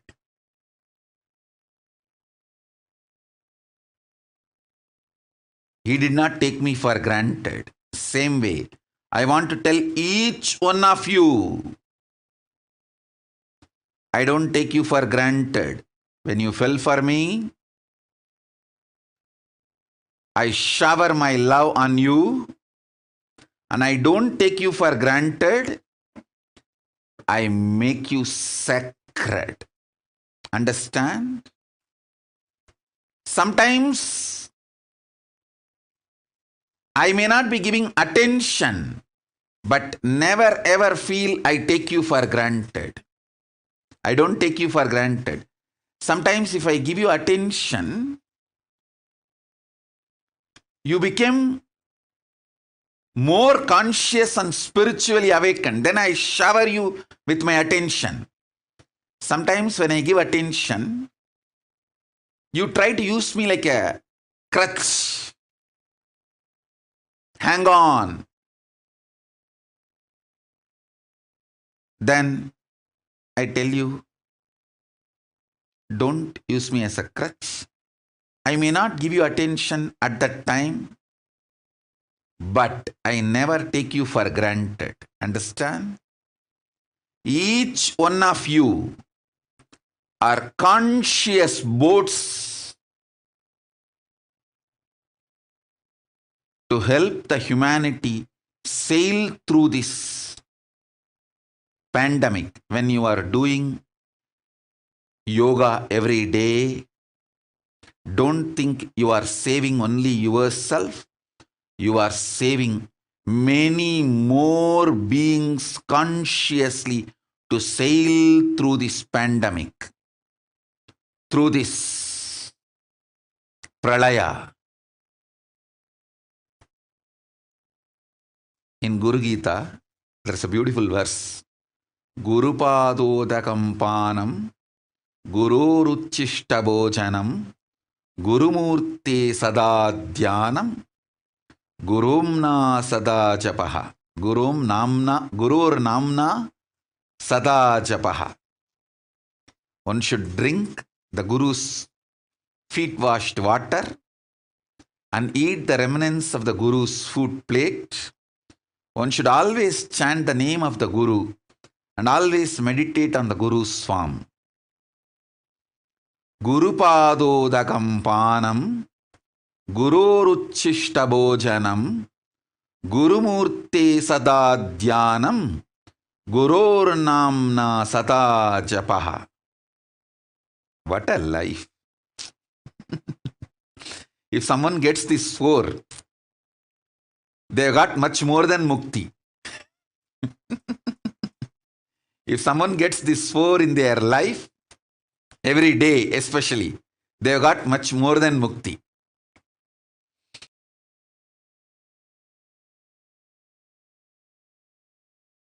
Just remember this one powerful cognition. This Mahavakya puts me in samadhi. This is spiritual lullaby for samadhi and Suprabhatam, wake up song for Paramashiva in me. For Paramashiva to manifest. With this one spiritual powerful cognition, chant this Mahavakya. Om Nithyananda Paramashivoham. Om Nithyananda Paramashivoham. Om Nithyananda Paramashivoham. Om Nithyananda Paramashivoham. Om Nithyananda Paramashivoham.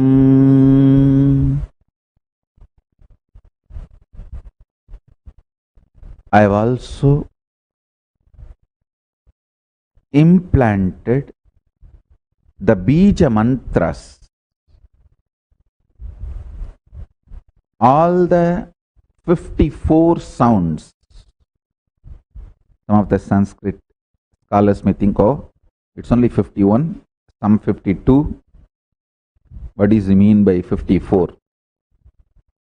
Please understand. Many people think Sanskrit has only 51 akshara.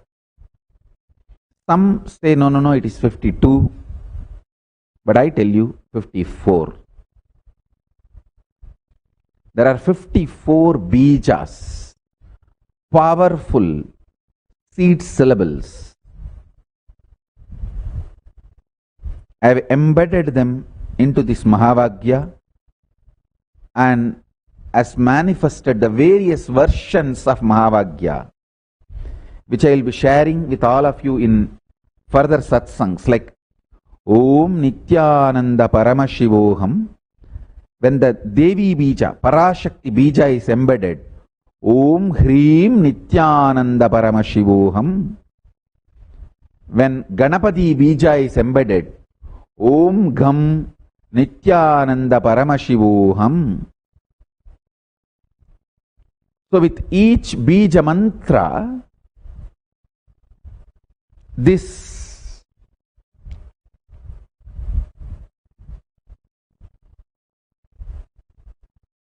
Mahavakya can manifest various different powers intensely, immediately, just with the Mahapranava, Om. It can manifest everything with the specific bijas. It can manifest those specific manifestations immediately. One more thing, listen.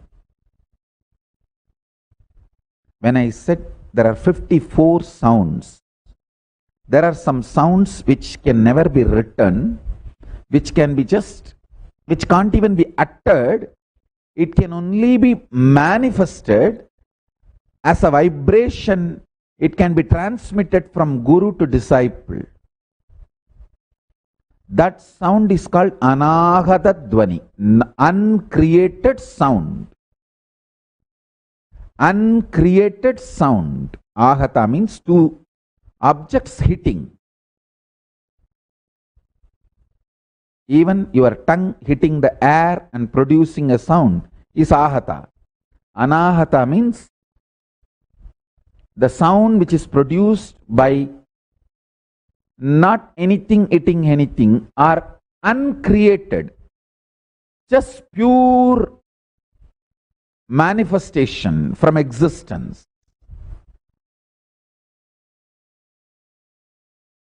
The process we are going to do now is called Chit Jada Grandhi Vedana. Means you are combination of pure consciousness and patterns. Your patterns are no independent life. They can become alive only if your consciousness is in the body. Am I right? Can you continue to smoke or struggle with your anger if you are dead?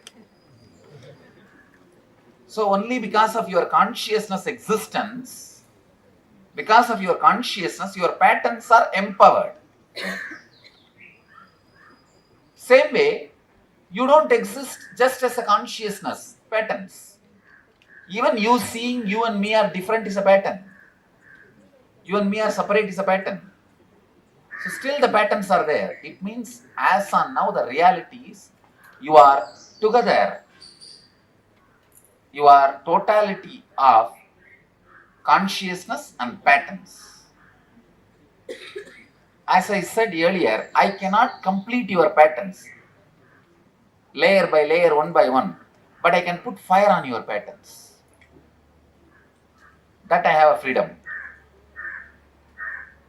But as an enlightened ethics, I cannot complete your pattern. It's your free will. But I can put the fire on the whole thing. Means I can use my presence to create a distance between you and your patterns. Chit Jada Grandhi Vedana means cutting the knot which connects your consciousness and pattern. Most of the successful leaders experience this Chit Jada Grandhi Vedana. Only then they can handle the stress or the responsibility of others.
that we are having today, like Swamiji revealed, all the powerful leaders, successful leaders have to go through this process for them to be successful.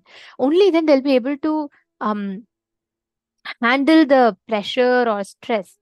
That is why this process is a very, very important one and a very powerful one. The Chit Jata Granthi Vedana process. This whole process literally awakens us to our highest possibility, the DNA consciousness in us. Every one of you that are sitting here, please understand, each of you are experiencing that awakening today. Today, Swamiji is going to be working on awakening that DNA consciousness inside of us. Understanding? All right. So now we're going to be understanding what Swamiji exactly revealed in this. See, the Mahavakya has the power, the ability to make us experience that powerful shift in our inner space. The Chit Jata Granthi, where the inner space, the Chit, is completely shifted and you experience that stress-free, absolute powerful inner space inside of you. Now for that, we're going to be manifesting a very, very beautiful power. The power of shifting another person's inner space. See, in the last few rounds, in the last few sessions, we've learned about what is the power of space, how the words we utter has an impact on the outer reality. We learned all of this, correct? Now, we are going to be learning about how you can apply this science and shift a person's space. See, all of our inner space is having some or the other thoughts, obstacles that we all carry towards manifesting a certain reality, correct? Okay, you want to manifest a job, you want to manifest a business, you want to manifest a good relationship. We all have a certain obstacle that we carry in our inner space. That is called an incompletion. Now, just like how your words have the power to penetrate into another person's inner space, your inner space, and shift. You have the power to penetrate into another person's inner space and shift it. Yes, Satyajata Shivaya, what you've posted is correct. That's the right click. You've had the right understanding.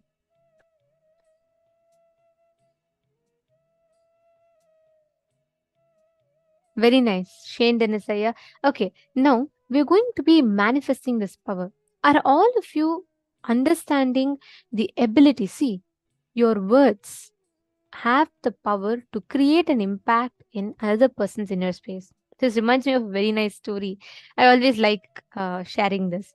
So once a samurai warrior goes to his Zen master and he tells, he asks the master, what is the difference between heaven and hell? Then the master smiles at him and he asks, are you a samurai warrior?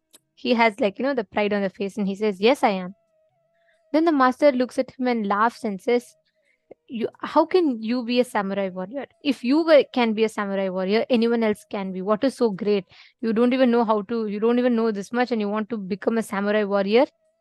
That moment, this man loses his patience. He draws out the sword and then he keeps it in the neck of the master. He says, how dare you? The master looks at him, smiles, and he says, this is hell.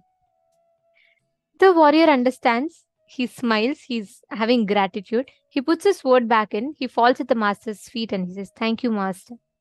The master smiles and says, this is heaven. See, your inner space, what context, like how your words have the power, your space, your thoughts have the power to change the outer reality. This is a very popular research conducted by Dr. Masaru Emoto, where he takes different samples of water, okay? He goes to each of the water and he tells glass of water he'll go to and he'll say, I love you. Another glass of water he'll go to and he'll say, I hate you. You look absolutely ridiculous. And then he'll go to another water and he'll say that, this is God's blessing. And the third sample, he will not even talk anything. He will just visit and come back. Now, The first water, where he said positive words, formed amazing molecular structures. The second water, where he uttered negative words, that water had it had completely disrupted the molecular structure. This is just an impact of the word in a simple glass of water. Now, our body, 3/4 of our body is made up of water. Imagine the impact of your thoughts, your space in the reality. In this power, you're going to be bringing completion in your inner space by chanting the Mahavakya, and through that, you're going to be bringing completion in other person's inner space. Are all of you understanding? If you're all understanding, can I request everyone to put yes in the chat? Are you all clear with the science? I'll explain you all how to do it, but if you're just understanding the science, let's start with that.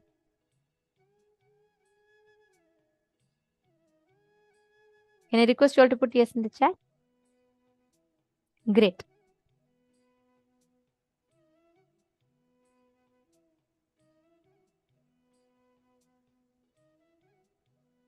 D.H. Sahana is asking, how do you know what you're visualizing is the right thing for you?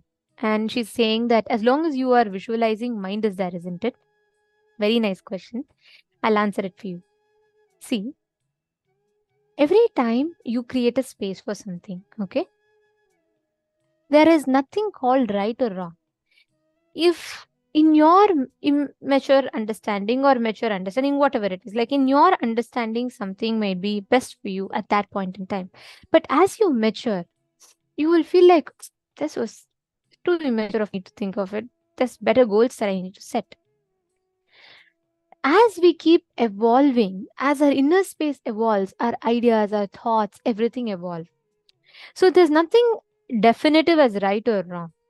If something is integrated to the purpose of your life, if something is empowering you to experience your higher reality, that becomes the best thing for you.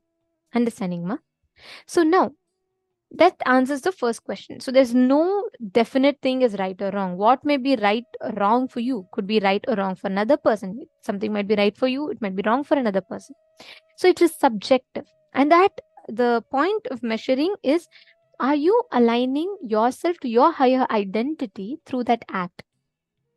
That means it's right for you. You're understanding? But we're talking something that's very subjective. Second part, you're saying that all visualization is something we hold in our mind. Correct? Now, listen very carefully. The moment you close your eyes, what is inside of you is your inner space. It's like a room. And right now, our inner space is cluttered with thoughts. All the incompletions, all the patterns together forms your mind. Actually, the visualization is happening something a little beyond the mind. When you unclutch, you're in a no mind state. Whenever you visualize, if you are doing the power of space creation exactly as Swamiji has described, if you're really completing and there are no thoughts, you're actually entering into the no mind state.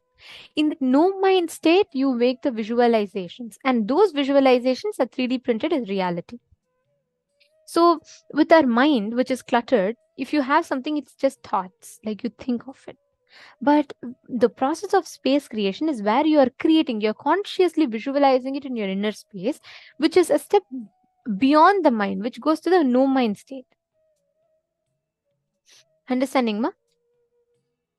So you're saying, but it would have changed so many things irreversibly. Well, that's how aspirations mature. So if you choose the actions that are aligned to your higher identity, you will never have any of your desire in conflict with another. 10 years before what you decided to 10 years later what you are deciding now, both it will be in alignment for you. Means you will see that expansion is there, but you will not have conflict with it. I think the very next session we are going to be entering into would really help us understand and cognize this deeper and better. The session we are going to be entering into is the session on how nothing falls apart, everything falls in place. So in that session, definitely you would have a much better understanding of the same thing, the exact question you're asking for, ma, you would have a really strong understanding.